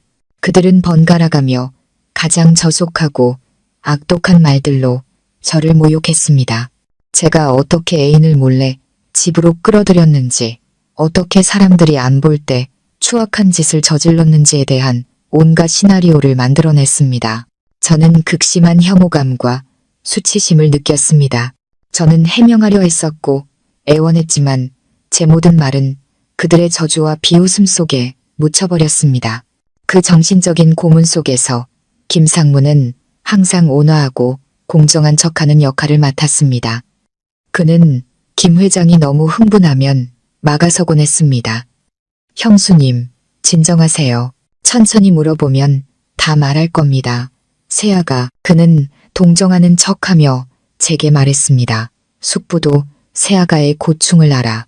우리 진우가 저러니 젊은 나이에 마음이 흔들릴 수도 있지. 숙부는 탓하지 않아. 솔직하게 그 사람이 누군지만 말하면 내가 형수님께 부탁해서 살길을 열어주겠다고 약속하지. 조용히 이 일을 해결하고 아이를 낳은 뒤에 목돈을 받고 떠나면 모두에게 좋은 일 아니겠나? 그의 말은 자비롭게 들렸지만 실은 잔인한 함정이었습니다. 그는 제가 저지르지도 않은 죄를 인정하라고 강요하고 있었습니다. 만약 제가 동의한다면 저는 평생 부정한 여자라는 낙인이 찍힐 것이고 제 뱃속의 아이는 사생아로 취급받을 것입니다. 저는 이를 악물고 그를 똑바로 쳐다보았습니다. 숙부님, 다시 한번 말씀드리지만 저는 잘못한 것이 없습니다. 저의 단호한 대답에 그는 인내심을 잃은 듯 했습니다. 그의 얼굴에서 위선적인 미소가 사라지고 차갑고 잔인한 표정이 드러났습니다. 좋아, 그렇게 완강하게 나온다면 숙부도 더는 봐주지 않겠어. 그는 주머니에서 핸드폰을 꺼내 동영상을 틀어 김 회장 앞에 내밀었습니다. 형수님, 사실은 제가 오래전부터 몰래 사람을 붙여두었습니다. 일을 크게 만들고 싶지 않았지만 오늘은 어쩔 수 없군요. 화면에는 정원 구석에 CCTV에 찍힌 영상이 나타났습니다. 영상 속에는 제가 집안의 젊은 경호원과 이야기하는 모습이 담겨 있었습니다. 몇 주 전 제가 정원을 산책하다가 그가 난초, 화분을 돌보는 것을 우연히 보고 어머니도 난초를 좋아하셔서 몇 마디 물어본 것이 전부였습니다. 대화는 몇 분 만에 끝났고 완전히 순수한 대화였습니다. 하지만 영상은 교묘하게 편집되어 있었습니다. 제가 미소 짓는 순간 경호원이 쑥스러운 듯 머리를 극적이는 순간들만 남아있어 마치 우리가 몰래 데이트하는 연인처럼 보였습니다. 거기서 그치지 않고 김상무는 몇 장의 문자 메시지 캡처 화면도 보여주었습니다. 경호원의 번호에서 낯선 번호로 보내진 달콤한 문자 메시지들이었습니다. 내용은 저를 암시하고 있었습니다. 서연 씨, 너무 보고 싶어요. 오늘 밤 기회가 있을까요? 걱정 말아요. 회장님은 모르실 거예요. 제가 조심할게요. 자, 김상무가 핸드폰을 테이블에 내리쳤습니다. 보세요. 형수님, 이 집 안에서 경호원 놈과 놀아났습니다. 감히 우리 진우 머리에 뿔을 돋게 하고 정부까지 끌어들여 더러운 짓을 저질렀다고요. 김 회장은 그 증거들을 보고 온몸을 부들부들 떨었습니다. 그녀는 더 이상 소리치지 않고 하얗게 질린 얼굴로 망연자실하게 앉아 있었습니다. 저를 잡아먹을 듯한 눈으로 쳐다보며 나직이 읊조렸습니다. 세상에 가문이 망할 징조로다. 우리가 무슨 죄를 지었기에 저런 요물을 집에 들였단 말인가. 저는 경악했습니다. 믿을 수가 없었습니다. 이건 명백한 무고였습니다. 저는 그 경호원의 전화번호도 몰랐습니다. 우리의 대화는 우연이었을 뿐입니다. 모든 것이 함정이었습니다. 이 모든 것을 꾸민 배우는 바로 김상무였습니다. 그는 경호원을 매수하고 가짜 증거들을 만들어 저를 죽음으로 몰아넣으려 한 것입니다. 아니에요. 제가 절망 속에서 소리쳤습니다. 전부 거짓이에요. 저는 억울해요. 저는 그런 짓 하지 않았어요. 하지만 제 말은 이제 아무런 힘이 없었습니다. 명백한 증거들 앞에서 저의 모든 해명은 무의미해졌습니다. 이틀 후 제가 두려워하던 가족 재판이 열리고야 말았습니다. 장엄한 법정이 아닌 바로 이 저택의 거실에서였습니다. 하지만 그 분위기는 어떤 법정보다도 더 무겁고 숨막혔습니다. 김씨 가문의 모든 친척들이 나이든 어른들부터 젊은이들까지 모두 모여 있었습니다. 그들은 값비싼 소파에 앉아 차갑고 엄숙한 얼굴로 침묵을 지키고 있었습니다. 그들은 들으러 온 것이 아니었습니다. 심판하고 공개적인 처형에 참여하기 위해 온 것이었습니다. 저는 가사도우미들에게 이끌려 방에서 끌려 나왔습니다.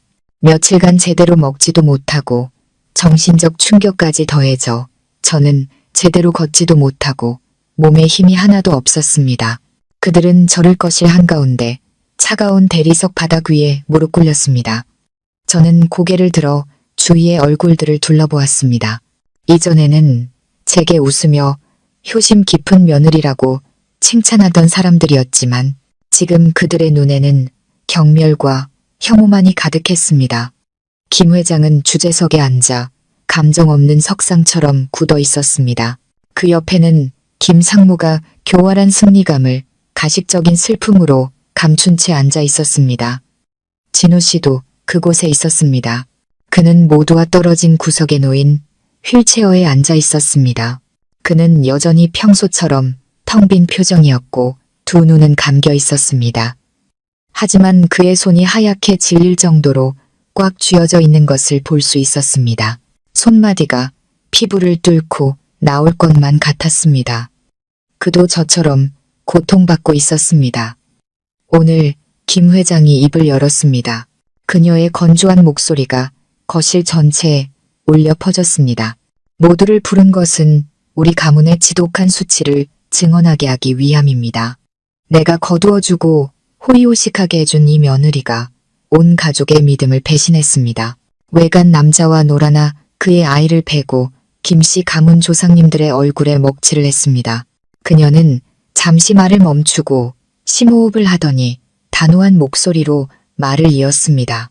우리 가문의 가법에 따르면 이처럼 부정한 여인은 머리를 밀고 돼지우리에 가도 강물에 던져야 마땅하나 뱃속에 죄 없는 생명을 품고 있는 정을 생각하여 또한 가문의 마지막 체면을 지키기 위해 우선 창고에 가두고 사람을 시켜 철저히 감시하도록 하겠다. 아이를 낳는 날 그 아이는 보육원으로 보내고 저녀는 이 집에서 내쫓아 영원히 돌아오지 못하게 할 것이다. 이에 있는 사람 있나? 거실은 쥐 죽은 듯 조용했습니다. 아무도 반대하지 않았습니다. 그들의 침묵은 곧 동의였습니다. 잔인하고 비인간적인 판결이 내려진 것입니다. 안 돼요. 제가 마지막 남은 힘을 다해 절규했습니다. 저는 억울해요. 아니에요. 제 아이는 김씨 가문의 핏줄이란 말이에요. 하지만 제 외침은 김상무의 비웃음 소리에 묻혔습니다. 세아가 이 지경이 되어서도 아직 정신을 못 차렸나? 모든 증거가 명백한데 이를 더 추하게 만들지 말게. 그는 김 회장을 돌아보며 공손하게 말했습니다. 형수님, 제가 대신 이 철없는 조카 며느리를 단단히 가르치겠습니다. 오래 두면 밤이 길고 꿈이 많아지는 법입니다. 그 말을 하고 그는 소매를 걷어붙이며 제게 다가왔습니다. 그의 얼굴에서는 더 이상 온화함을 찾아볼 수 없었습니다. 굶주린 맹수의 흉포함이 드러났습니다. 저는 겁에 질려 뒷걸음질 쳤지만 등 뒤에는 차가운 벽뿐이었습니다. 더 이상 물러설 곳이 없었습니다. 멈춰. 희미하지만 힘있는 외침이 방구석에서 울려 퍼졌습니다. 모두가 깜짝 놀라 돌아보았습니다. 김진우 씨였습니다. 그는 언제부터인가 눈을 뜨고 있었습니다. 그의 눈은 더 이상 공허하지 않았습니다. 분노의 불꽃이 이글거리고 있었습니다. 김상무는 잠시 멈칫하며 놀랐지만 이내 비웃음을 흘렸습니다. 진우야, 네가 뭘 어쩌겠다고. 저런 부정한 여자를 감싸려는 게냐. 네 꼴을 좀 봐라. 제 한 몸 건사하기도 힘든 놈이 무슨 자격으로 나서. 그의 말이 맞았습니다. 그들의 눈에 김진우는 이제 아무 쓸모없는 폐인이었고 그의 말에는 아무런 힘이 없었습니다. 그는 더 이상 진우 씨에게 신경 쓰지 않고 다시 저를 향해 다가왔습니다. 그의 손이 제 어깨에 닿으려 하고 있었습니다. 저는 두 눈을 질끈 감고 곧 닥쳐올 지옥을 기다렸습니다. 하지만 그때 아무도 예상치 못한 일이 일어났습니다. 강철 집게처럼 단단한 손이 김상무의 손목을 낚아채 단단히 붙잡았습니다. 김상무는 깜짝 놀라 자신을 방해하는 자가 누구인지 욕을 하려다 자신의 손을 잡고 있는 사람을 보고는 얼굴이 새하얗게 질렸습니다. 놀라움은 이내 극도의 공포로 변했습니다. 그 사람은 김진우였습니다. 그는 더 이상 휠체어에 앉아있지 않았습니다. 믿을 수 없는 힘으로 그는 몸을 일으켜 천천히 똑바로 일어서고 있었습니다. 그는 거실 한가운데 마치 산처럼 우뚝 서 있었습니다. 휠체어는 쾅 소리를 내며 바닥에 나뒹굴었습니다. 거실 전체가 죽음처럼 고요해졌습니다. 김 회장을 포함한 모든 사람들이 입을 떡 벌리고 눈을 동그랗게 뜬 채 눈앞의 광경을 바라보았습니다. 그들은 자신들이 보고 있는 것을 믿을 수 없었습니다. 지난 2년간 하반신 마비로 살아온 그들이 항상 폐인이라고 여겼던 김진우가 지금 자신의 두 발로 서 있었습니다. 숙부님, 김진우가 입을 열었습니다. 그의 목소리는 더 이상 약하거나 어눌하지 않았습니다. 낮고 단호하며 무서울 정도로 차가웠습니다. 제 아내에게 손대려는 겁니까? 김상무는 얼굴이 종이장처럼 하얗게 질려 말을 더듬었습니다. 진우야, 네가 어떻게? 김진우는 대답하지 않았습니다. 그는 손에 힘을 더 주었고 김상무는 고통스러운 신음을 내뱉었습니다. 그는 혼란에 빠진 숙부의 눈을 똑바로 쳐다본 뒤 돌처럼 굳어버린 친척들의 얼굴을 차례로 훑어보았습니다. 그의 눈빛은 얼음장 같았고 지난 2년간 억눌러왔던 분노가 담겨 있었습니다. 숙부님의 연극은 이제 여기서 끝내시죠. 기적은 일어났습니다. 하지만 이것은 하늘에서 떨어진 기적이 아니었습니다. 이것은 비범한 의지와 어둠 속에서 끊임없이 노력한 결과였습니다. 그리고 이제 그 전사가 자기 자신과 자신이 사랑하는 여인의 정의를 되찾기 위해 돌아올 시간이 된 것입니다. 진짜 폭풍은 지금부터 시작이었습니다. 넓은 거실의 공간은 바늘 떨어지는 소리, 사람들의 거친 숨소리와 미친 듯이 뛰는 심장 소리까지 들릴 정도로 고요했습니다. 시간이 멈춘 듯 모든 시선이 방 한가운데 우뚝 서 있는 남자에게로 쏠렸습니다. 김진우. 그는 아직 다리가 약간 떨렸지만 산처럼 굳건하게 서 있었습니다. 화려한 샹들리의 조명이 그의 위로 쏟아져 대리석 바닥에 길게 그림자를 드리웠습니다. 위엄과 권위가 넘치는 모습이었습니다.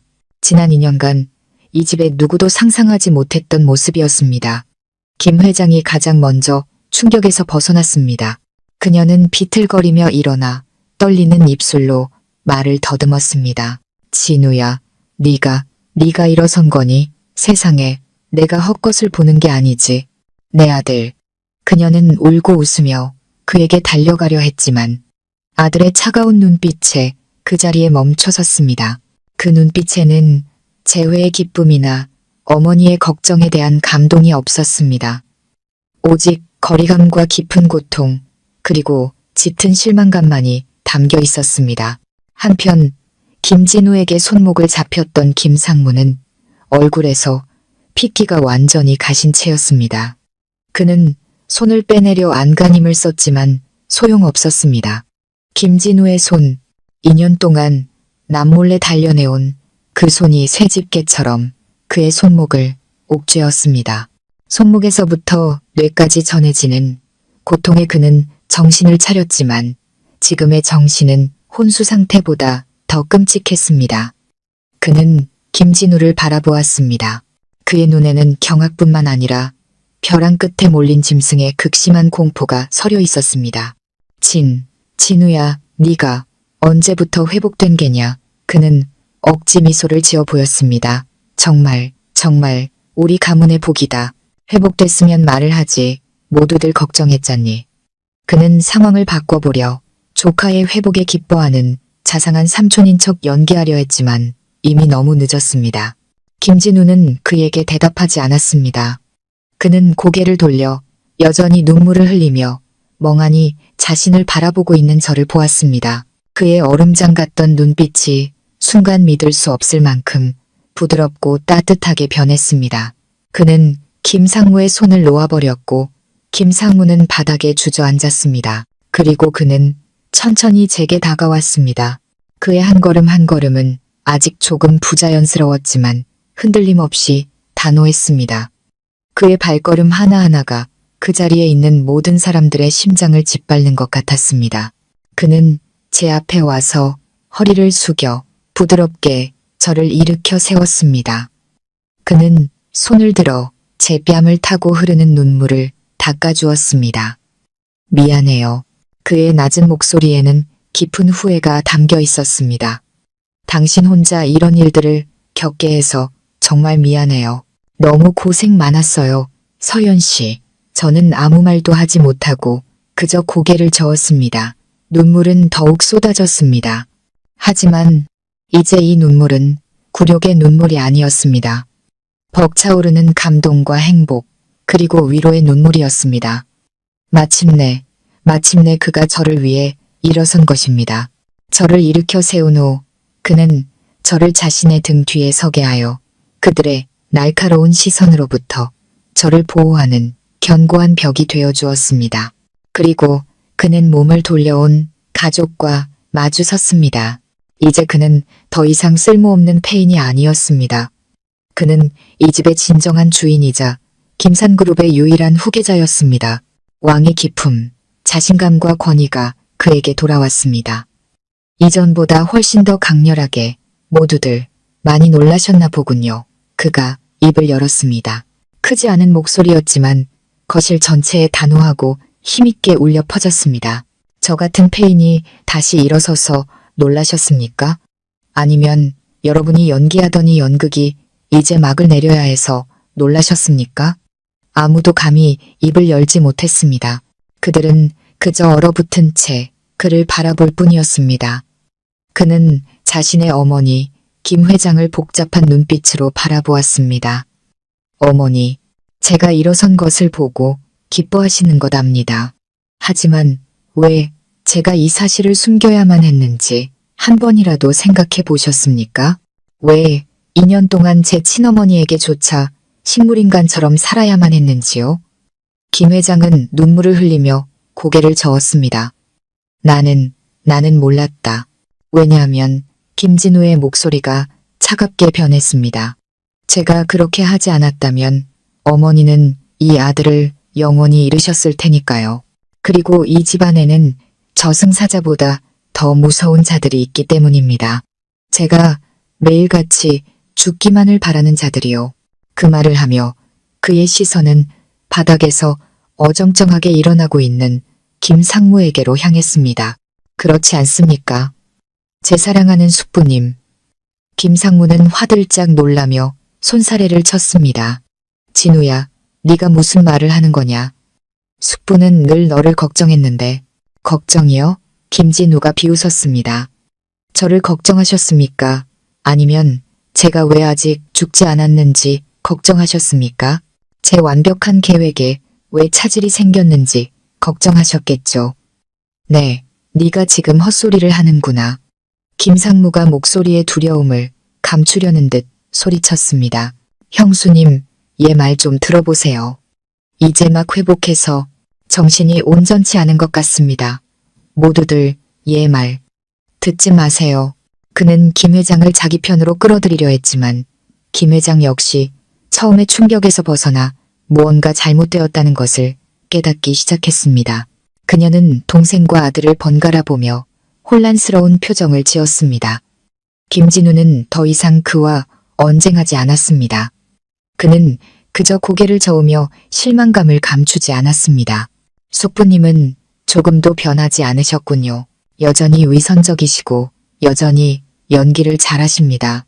하지만 숙부님, 모든 연극에는 끝이 있는 법입니다. 그리고 오늘 제가 바로 그 막을 내리겠습니다. 여기 있는 모든 사람들이 당신의 진짜 얼굴, 즉 가족의 탈을 쓴 악마의 얼굴을 똑똑히 볼 수 있도록 말입니다. 그는 어느새 방구석에 서 있던 충직한 비서에게 신호를 보냈습니다. 박 비서님, 모두에게 재미있는 것을 좀 보여주시죠. 비서는 고개를 끄덕이고 USB를 거실의 대형 TV에 연결했습니다. 화면이 켜지고 파일 하나가 나타났습니다. 방 안의 긴장감은 극에 달했습니다. 모두가 숨을 죽이고 기다렸습니다. 곧 끔찍한 진실이 밝혀질 것이라는 예감이 들었습니다. 이 가문의 모든 거짓과 기만을 쓸어버릴 진짜 폭풍이 이제 막 시작된 것입니다. 기적은 일어났지만 그것은 구원을 가져온 것이 아니었습니다. 심판을 가져온 것이었습니다. 대형 TV 화면에서 뿜어져 나오는 빛이 거실 안 긴장된 얼굴들을 비췄습니다. 모든 시선이 그곳에 집중되었습니다. 김상무는 얼굴이 새하얗게 질리고 다리가 후들거렸습니다. 곧 닥쳐올 불행을 예감한 듯 했습니다.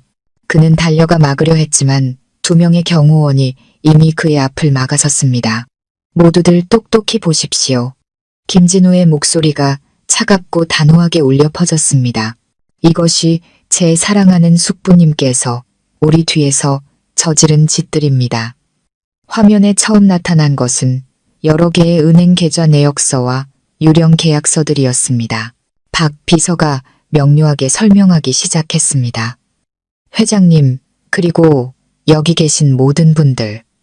이것들은 지난 2년간 김영철 상무께서 김진우 도련님이 아프시고 회장님께서 상심하신 틈을 타 재무이사 등과 결탁하여 유령 프로젝트를 만들고 허위 계약을 체결하며 회사의 자금을 빼돌린 증거들입니다. 횡령액은 약 5천억 원으로 추정됩니다. 거실에서는 경악의 탄성이 터져 나왔습니다. 5천억, 상상도 할 수 없는 금액이었습니다.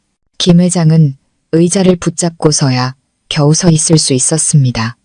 그녀는 동생을 믿을 수 없다는 듯 고통스러운 눈으로 바라보았습니다. 영철아, 이게 다 사실이니? 아닙니다. 저놈이 조작한 겁니다. 저를 모함하기 위해 증거를 위조한 거라고요. 형수님, 믿지 마세요. 김진우가 비웃었습니다. 조작이라고요? 서두르지 마시죠. 숙부님, 진짜 연극은 지금부터니까요. 그가 박 비서에게 신호를 보냈습니다. TV 화면이 영상으로 바뀌었습니다. 김상무의 사무실에서 몰래 촬영된 영상이었습니다. 영상 속에서 그는 낯선 남자와 이야기하고 있었습니다.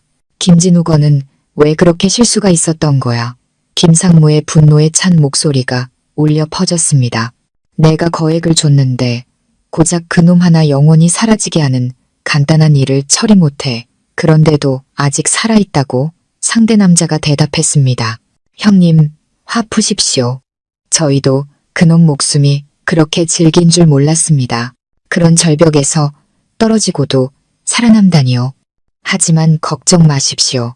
의사 말로는 살아도 전신마비 폐인이 될 거라고 합니다. 평생 누워서 지내야 하니 죽은 거나 마찬가지 아닙니까? 김상무가 잔인하게 웃었습니다. 그래, 쓸모없는 놈으로 살게 놔둬. 죽는 것보다 더 고통스럽게. 그래야 내 속이 시원하지. 계속 감시해. 조금이라도 회복할 기미가 보이면 즉시 보고해. 고개도 못 들게 만들어버릴 테니. 영상이 끝나자 거실은 죽음 같은 침묵에 잠겼습니다. 비명보다 더 무서운 침묵이었습니다. 진실은 너무나도 명백해서 더 이상 부정할 수 없었습니다. 끔찍한 사고를 계획하고 자신의 친조카를 무참히 죽이려 했던 주모자가 바로 항상 인자하고 도덕적인 척했던 저 남자였던 것입니다. 김 회장은 바닥에 주저앉아 통곡했습니다. 비통하고 고통스러운 울음이었습니다. 불행한 아들을 위해 울었고 자기 자신의 어리석음을 위해 울었습니다. 지난 2년간 그녀는 이 동생을 맹목적으로 믿었고 그에게 권한을 주었으며 아들을 돌보게 했습니다. 결국 그녀는 고양이에게 생선을 맡긴 셈이었고 양의 탈을 쓴 늑대를 아들 곁에 두고도 전혀 눈치채지 못했던 것입니다. 너는 악마다. 그녀가 김상무를 손가락질하며 절규했습니다. 왜 우리 진우에게 그런 짓을 했어. 내 친조카인데. 김상무는 이제 더 이상 변명할 길이 없자 가면을 벗어던졌습니다. 그는 똑바로 서서 잔인하고 광기 어린 표정을 드러냈습니다. 친족하면 뭐, 그가 비웃으며 소리쳤습니다. 그놈만 없었으면 김산그룹의 모든 것은 내 것이었어. 왜 형님은 모든 것을 누리고 나는 빌부터 사는 놈이 되어야 하지. 왜 저 어린 놈이 모든 것을 상속받고 나는 저놈을 모셔야 하냐고. 난 불공평하다고 생각했어. 내 것을 되찾아야만 했다고. 이 천하의 몹쓸 놈. 김 회장이 울부짖었지만 김진우는 아직 멈추지 않았습니다. 그는 저를 보며 후회 가득한 눈빛으로 말했습니다. 그리고 제 아내 서연 씨도 그의 음모에 희생될 뻔했습니다. 그는 다시 박 비서에게 신호를 보냈습니다. 녹음 파일이 재생되었습니다. 이번에는 김상무와 경호원의 목소리였습니다. 아주 잘했어. 김상무의 목소리가 들렸습니다. 계속 그 여자애한테 관심 있는 척해. 내가 너랑 그 애가 단둘이 있을 기회를 만들어주지. 넌 그냥 사람들이 너희 둘이 그렇고 그런 사이라고 믿게만 만들면 돼. 그 애가 임신하면 외도했다는 핑계로 쫓아낼 수 있겠지. 그러면 김진우 놈 곁에는 아무도 없고 대를 이을 놈도 없게 되는 거야. 내 계획은 완벽해질 거라고. 경호원의 떨리는 목소리가 이어졌습니다. 상무님, 그래도 이건 너무 비겁한 짓 아닙니까? 사모님은 좋은 분이신데 좋다고? 김상무가 비웃었습니다. 이 세상은 멍청한 놈이 죽는 거야. 넌 그냥 내가 시키는 대로 해. 일이 끝나면 평생 먹고 살 돈을 주지. 그렇지 않으면 어떤 결과가 있을지 알지. 모든 것이 드러났습니다. 살인 미수, 재산 탈취, 그리고 저에 대한 무고와 모함까지. 모든 것이 김영철 한 사람의 손에서 연출된 것이었습니다. 그는 잔인할 뿐만 아니라 지독하게 교활하고 계산적이었습니다. 숙부님, 김진우가 뼛속까지 시린 목소리로 말했습니다. 모든 것을 아주 치밀하게 계산하셨군요. 단 한 가지를 제외하고요. 당신은 한 아내의 사랑을 너무 얕봤고 죽은 줄 알았던 한 남자의 생존 의지를 너무 과소평가했습니다. 당신의 연극은 이제 끝났습니다. 바로 그때 저택의 큰 문이 열리고 제복을 입은 경찰들이 들이닥쳤습니다. 진우 씨는 가족회의가 열리기 전에 이미 경찰에 신고해 두었던 것입니다. 그는 이 양말을 현장에서 모든 사람 앞에서 체포하고 싶었던 것입니다.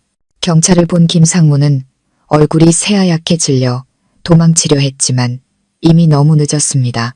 2명의 경찰이 신속하게 그를 제압하고 수갑을 채웠습니다. 김영철 씨, 당신을 살인교사, 특정경제범죄가 중처벌법상 사기 및 명예훼손 혐의로 체포합니다. 서로 가시죠. 그는 더 이상 저항하지 않고 붉게 충혈된 눈으로 김진우를 증오에 차 쳐다보았습니다. 네 이놈, 김진우, 내가 이겼다. 하지만 너무 좋아하지 마라. 내가 죽어서도 너를 가만두지 않을 테니. 경찰이 그를 연행해 갔습니다. 김씨 가문 사람들은 사이렌을 올리며 떠나는 경찰차를 망연자실하게 바라보았습니다. 끔찍한 폭풍이 휩쓸고 간 자리에는 폐허와 잔해만이 남았습니다. 거짓의 막은 내려졌지만 남은 것은 고통스러운 진실뿐이었습니다. 정의는 실현되었지만 각자의 마음속에 남은 상처는 영원히 아물지 못할 것 같았습니다. 김영철을 태운 경찰차가 사이렌 소리와 함께 멀어지자 거실의 공기는 여전히 무서운 침묵으로 가득했습니다. 더 이상 심판의 말도 경멸의 눈빛도 없었습니다. 대신 모든 얼굴에는 당혹감, 죄책감, 그리고 부끄러움이 역력했습니다. 몇 분 전까지만 해도 김 회장의 편에 서서 저를 비난하고 죄인으로 몰았던 친척들은 이제 모두 고개를 숙인 채 전하진우 씨를 똑바로 쳐다보지 못했습니다. 그들은 자신들이 악인의 손에 놀아난 꼭두각시였다는 것, 하마터면 끔찍한 범죄에 가담할 뻔했다는 것을 깨닫고는 자신의 어리석음에 치를 떨었습니다. 하지만 가장 고통스러워하며 무너진 사람은 바로 김 회장이었습니다. 그녀는 여전히 차가운 바닥에 주저앉아 가냘픈 어깨를 떨며 몸을 웅크리고 있었습니다. 더 이상 통곡하지 않았지만 고통으로 깊게 팬 얼굴 위로 눈물만이 하염없이 흘렀습니다. 남편을 잃은 슬픔, 아들이 사고를 당한 고통, 그리고 이제는 가장 믿었던 동생에게 배신당한 아픔까지 모든 것이 한꺼번에 덮쳐와 권위 있고 오만했던 이 여인을 완전히 무너뜨렸습니다. 그녀는 끔찍한 실수를 저질렀습니다. 그녀의 독단과 헛된 자존심이 눈을 가려 무엇이 진실이고 거짓인지 분간하지 못하게 만들었던 것입니다. 그녀는 아들을 믿지 않았고 진심으로 아들을 돌봐준 유일한 며느리를 믿지 않았습니다. 대신 양의 탈을 쓴 늑대를 믿었고 그 결과 하마터면 자신의 손으로 친손자를 죽일 뻔했습니다. 어머니, 진우 씨가 입을 열었습니다. 그의 목소리에는 더 이상 냉기가 아닌 슬픔과 피로감만이 남아 있었습니다. 그가 다가가 어머니를 부축하려 했지만 김 회장은 그의 손을 뿌리쳤습니다. 그녀는 고개를 들어 아들과 저를 번갈아 보며 후회와 자책이 가득한 눈으로 말했습니다. 만지지 마라. 나를 만지지 마. 그녀의 목소리는 갈라져 있었습니다. 나는 내 어미 될 자격이 없다. 나는 끔찍한 어미야. 너를 지켜주지 못했고 내 아내와 내 손주까지 죽일 뻔했다. 나는 죄인이다. 너에게 죄를 지었고 내 며느리에게 죄를 지었고 우리 김씨 가문 전체에 죄를 지었다. 그 말을 하며 그녀는 어린아이처럼 서럽게 울기 시작했습니다. 그녀의 무너진 모습을 보니 제 마음도 아려왔습니다. 그녀가 제게 몹쓸 짓을 한 것은 사실이지만 결국 그녀 또한 악인에게 속아 이용당한 불쌍한 어머니일 뿐이었습니다. 진우 씨는 더 이상 아무 말도 하지 않고 조용히 어머니를 바라보았습니다. 아마 그 역시 마음속의 고통과 실망을 사귈 시간이 필요했을 것입니다. 그는 석상처럼 굳어있는 친척들을 돌아보았습니다. 오늘 다들 재미있는 연극을 보셨지요? 그의 차분한 목소리에 모두가 움찔했습니다. 우리 모두가 배우였던 연극 말입니다. 악역을 맡은 사람도 있고 선한 역할을 맡은 사람도 있고 그저 바람 부는 대로 휩쓸리는 구경꾼들도 있었지요. 하지만 오늘 막이 내렸으니 모두들 스스로를 돌아보시기 바랍니다. 이 연극에서 자신이 맡았던 역할이 과연 떳떳했는지 아니면 비겁했는지를요. 그는 잠시 말을 멈추고 단호한 목소리로 말을 이었습니다.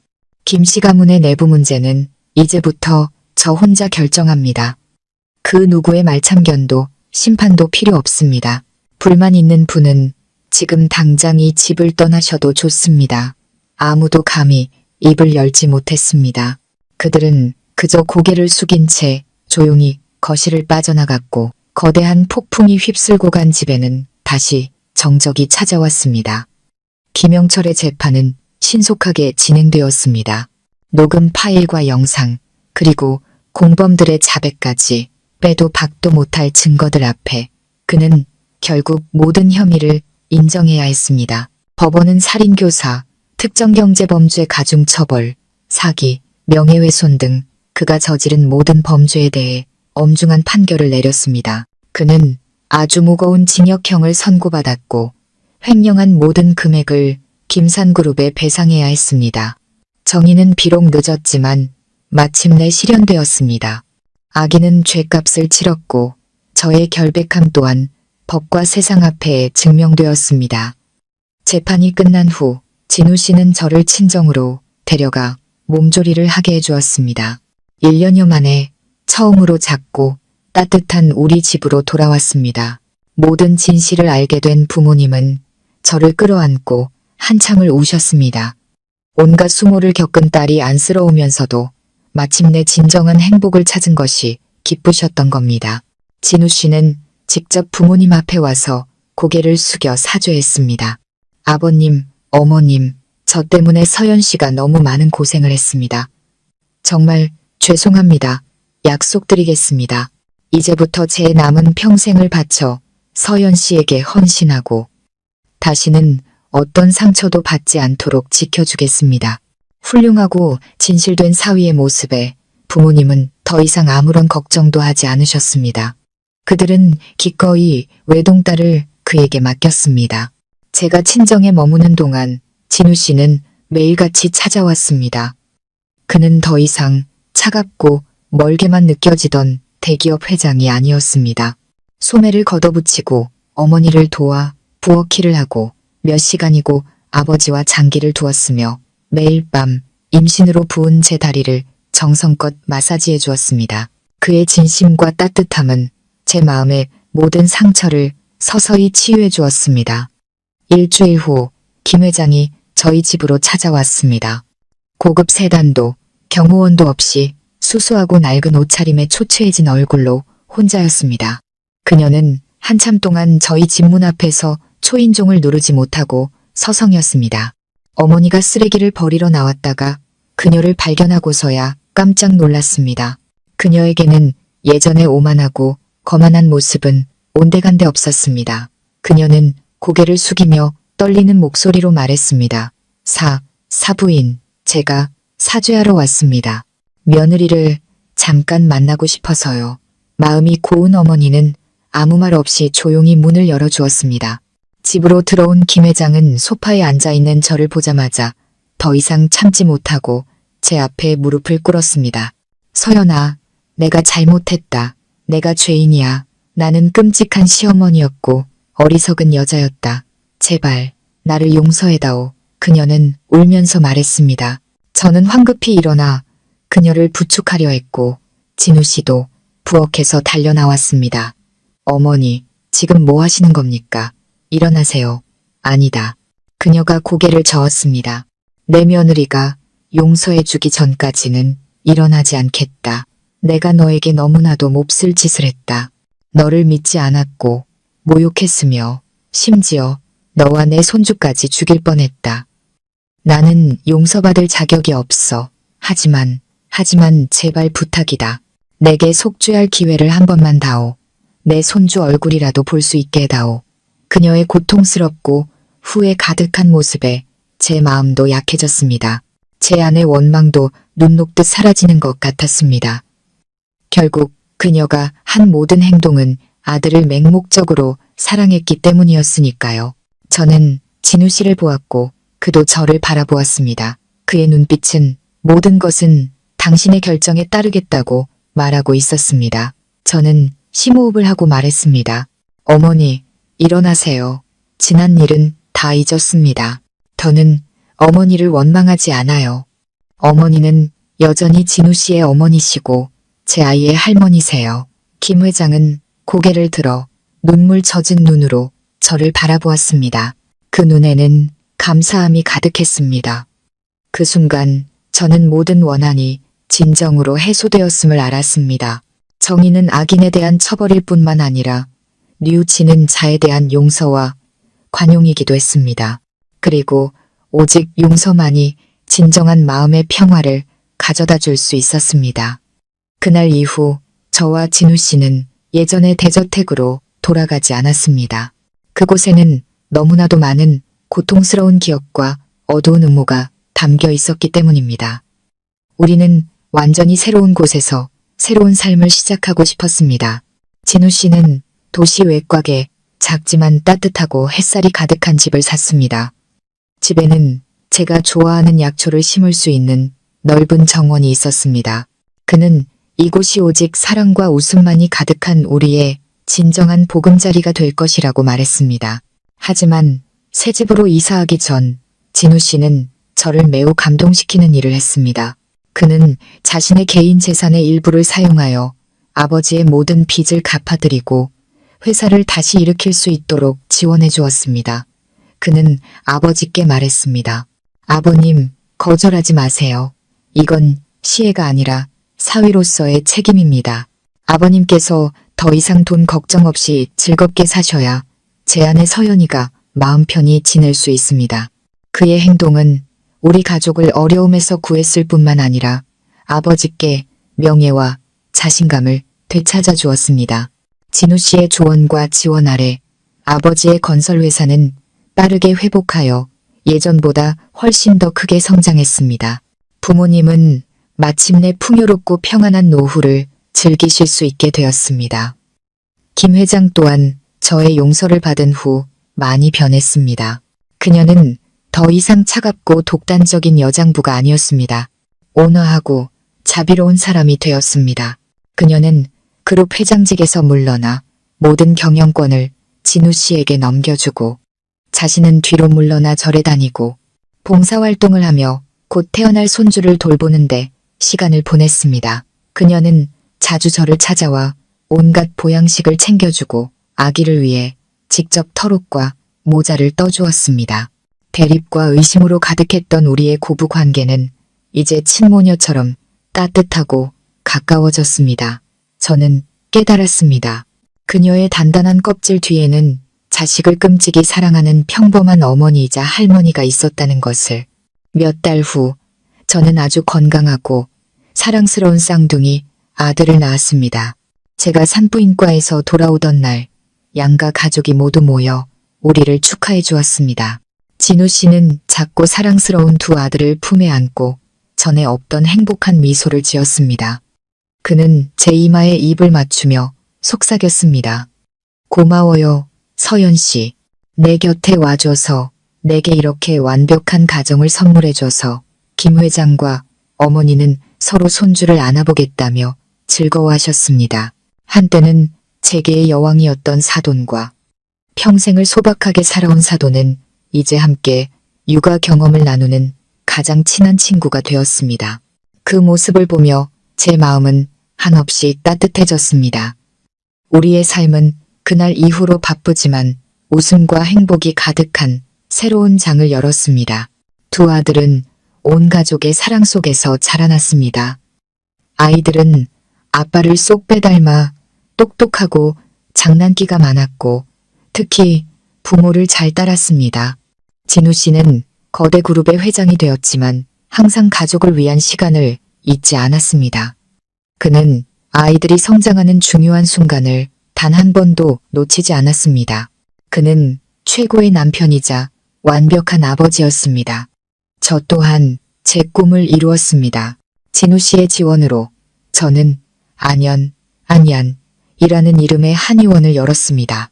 제 한의원은 약과 침으로 병을 고칠 뿐만 아니라 마음의 상처까지 치유하는 곳이 되었습니다. 저는 정기적으로 어려운 이웃들을 위해 무료 진료를 하고 지역사회에 건강관리 지식을 나누었습니다. 저는 다른 사람을 돕는 일에서 삶의 기쁨과 의미를 찾았습니다. 구독자 여러분, 제 이야기는 쓰라린 거래 결혼과 절망 속의 희생으로 시작되었습니다. 저는 수많은 풍파와 굴욕, 그리고 끔찍한 음모를 겪어야만 했습니다. 하지만 결국 선량함과 끈기, 그리고 약간의 행운으로 저는 제 인생의 진정한 행복을 찾았습니다. 저를 진심으로 사랑해주는 남편과 사랑스러운 두 아들, 그리고 언제나 저를 지지해주는 든든한 가족을 얻었습니다. 제 이야기는 어쩌면 우리 삶에서 때로는 혹독한 상황에 직면하고 어려운 선택을 해야만 할 때가 있다는 메시지를 전하고 싶었는지도 모릅니다. 하지만 절대로 희망을 포기하지 마세요. 선한 마음과 사람에 대한 믿음을 잃지 마세요. 왜냐하면 비가 온 뒤에 땅이 굳고 길고 어두운 밤이 지나면 새벽이 오듯이 행복은 때로 가장 고통스럽고 절망적인 곳에서 싹트기도 하니까요. 여유로운 노후 구독자 여러분, 감사합니다. 사랑하는 구독자 여러분, 이렇게 해서 서연 씨와 진우 씨의 파란만장했지만 행복한 여정이 막을 내렸습니다. 그들의 이야기를 들으며 아마 우리 각자는 저마다 다른 생각과 감회를 느꼈을 것입니다. 어떤 분은 악인이 벌을 받는 것에 통쾌함을 느꼈을 것이고 어떤 분은 역경 속에서 피어난 사랑에 감동받았을 것입니다. 하지만 아마 우리 마음속에 가장 깊이 남는 것은 흥미진진한 사건 전개뿐만 아니라 삶과 인간의 그리고 연약함 뒤에 숨겨진 비범한 힘에 대한 깊은 교훈일 것입니다. 서연 씨의 이야기는 우리에게 희생에 대한 진한 교훈을 줍니다. 그녀는 아버지를 구하기 위해 자신의 청춘과 미래를 통째로 맞바꿨습니다. 지극한 효심에서 비롯된 희생이었습니다. 그 행동은 참으로 귀하지만 김씨 가문에서의 삶은 우리에게 또 다른 진실을 보여줍니다. 희생은 올바른 곳에서 존중받을 때 진정한 의미를 갖는다는 것을요. 당신의 희생이 거래의 대상이 되고 당신의 선의가 이용당할 때 그것은 더 이상 미덕이 아니라 자기 학대일 뿐입니다. 이는 우리에게 가족을 사랑하고 부모에게 효도하는 것이 얼마나 소중한 일인지 일깨워주면서도 결코 자신의 선함을 당연하게 여기게 두어서는 안 된다는 것을 상기시킵니다. 우리는 자신의 가치와 경계를 지키는 법을 배워야 합니다.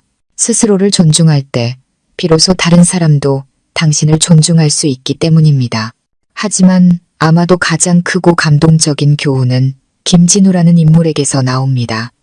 그는 인간의 의지와 정신력이 얼마나 위대한지를 보여주는 살아있는 증거입니다. 가장 가까운 가족에게 배신당하고 폐인의 모습으로 살아가야 했으며 고독과 어두운 음모에 맞서야 했던 그는 결코 무너지지 않았습니다. 그는 싸우기를 선택했습니다. 조용하고 외롭고 고통스러운 싸움을 말입니다. 매일 밤 온 세상이 잠들었을 때 그는 홀로 육체의 고통과 맞서며 한 걸음씩 걷는 연습을 하고 죽음의 문턱에서 삶을 되찾아왔습니다. 그 모습은 우리에게 감탄을 넘어 희망의 불꽃을 지펴줍니다. 가장 큰 역경은 외부에서 오는 것이 아니라 자기 자신을 포기하는 데서 온다는 것을 보여줍니다. 삶이 당신을 아무리 혹독한 상황으로 몰아넣고 모든 것을 잃었다고 해도 의지를 잃지 않고 믿음을 버리지 않는 한 당신에게는 다시 일어서서 시작할 기회가 남아 있습니다. 서연 씨가 이야기했던 벼락 맞은 고목나무처럼 뿌리만 살아있다면 생명의 새싹은 반드시 다시 돋아나기 마련입니다. 그리고 기만과 증오의 어둠 속에서 사랑이라는 꽃 한 송이가 조용히 피어났습니다. 서연 씨와 진우 씨의 사랑은 낭만적인 만남이 아닌 공감과 연민 그리고 신뢰에서 시작되었습니다. 서연 씨는 진우 씨가 부유한 후계자라서가 아니라 그의 움직이지 않는 모습 뒤에 숨겨진 고통과 외로움을 보았기 때문에 그의 곁에 다가갔습니다. 그녀는 자신의 선량함과 의학 지식으로 그의 육체적 상처뿐만 아니라 영혼의 상처까지 치유해 주었습니다. 반대로 진우 씨 또한 서연 씨에게서 자신의 차가운 세상 속 유일한 빛과 온기를 발견했습니다.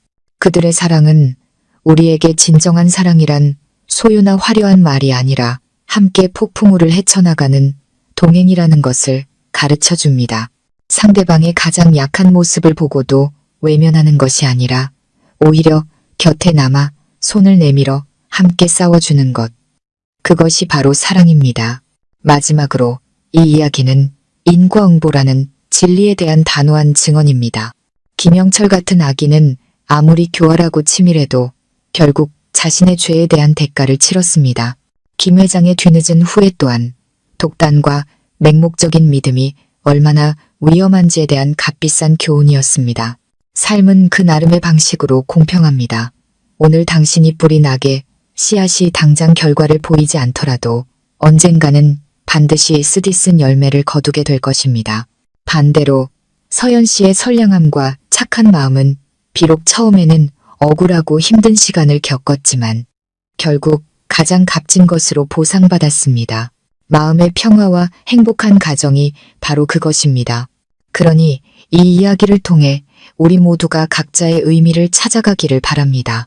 부모에게 효도하되 자기 자신을 사랑하고 존중하는 것을 잊지 마세요. 어려움과 시련에 부딪혔을 때 쉽게 좌절하지 마세요. 의지의 힘은 상상도 못할 기적을 만들 수 있습니다. 진실한 사랑을 나누세요. 그것이야말로 모든 상처를 치유하는 가장 효과적인 약입니다. 그리고 무엇보다 항상 올바름과 인과응보를 믿으세요. 선하게 살아가세요. 선한 원인은 반드시 좋은 결과로 이어질 것입니다. 인생이 항상 장밋빛으로 가득 차 있지는 않겠지만 모든 폭풍이 지나간 후 우리가 굳건히 버텨낸다면 더욱 맑게 갠 하늘과 찬란한 무지개가 우리를 기다리고 있을 것입니다.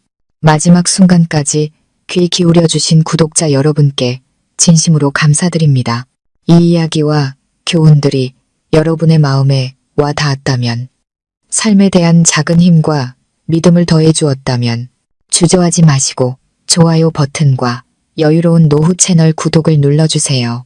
여러분의 구독 하나하나가 저희에게는 큰 격려가 될 뿐만 아니라 이처럼 인간적인 메시지를 더 많은 분들과 나누고 각자의 어려운 상황 속에서 빛과 방향을 찾도록 돕는데 기여하게 될 것입니다. 진심으로 감사드리며 다음 이야기에서 다시 뵙겠습니다.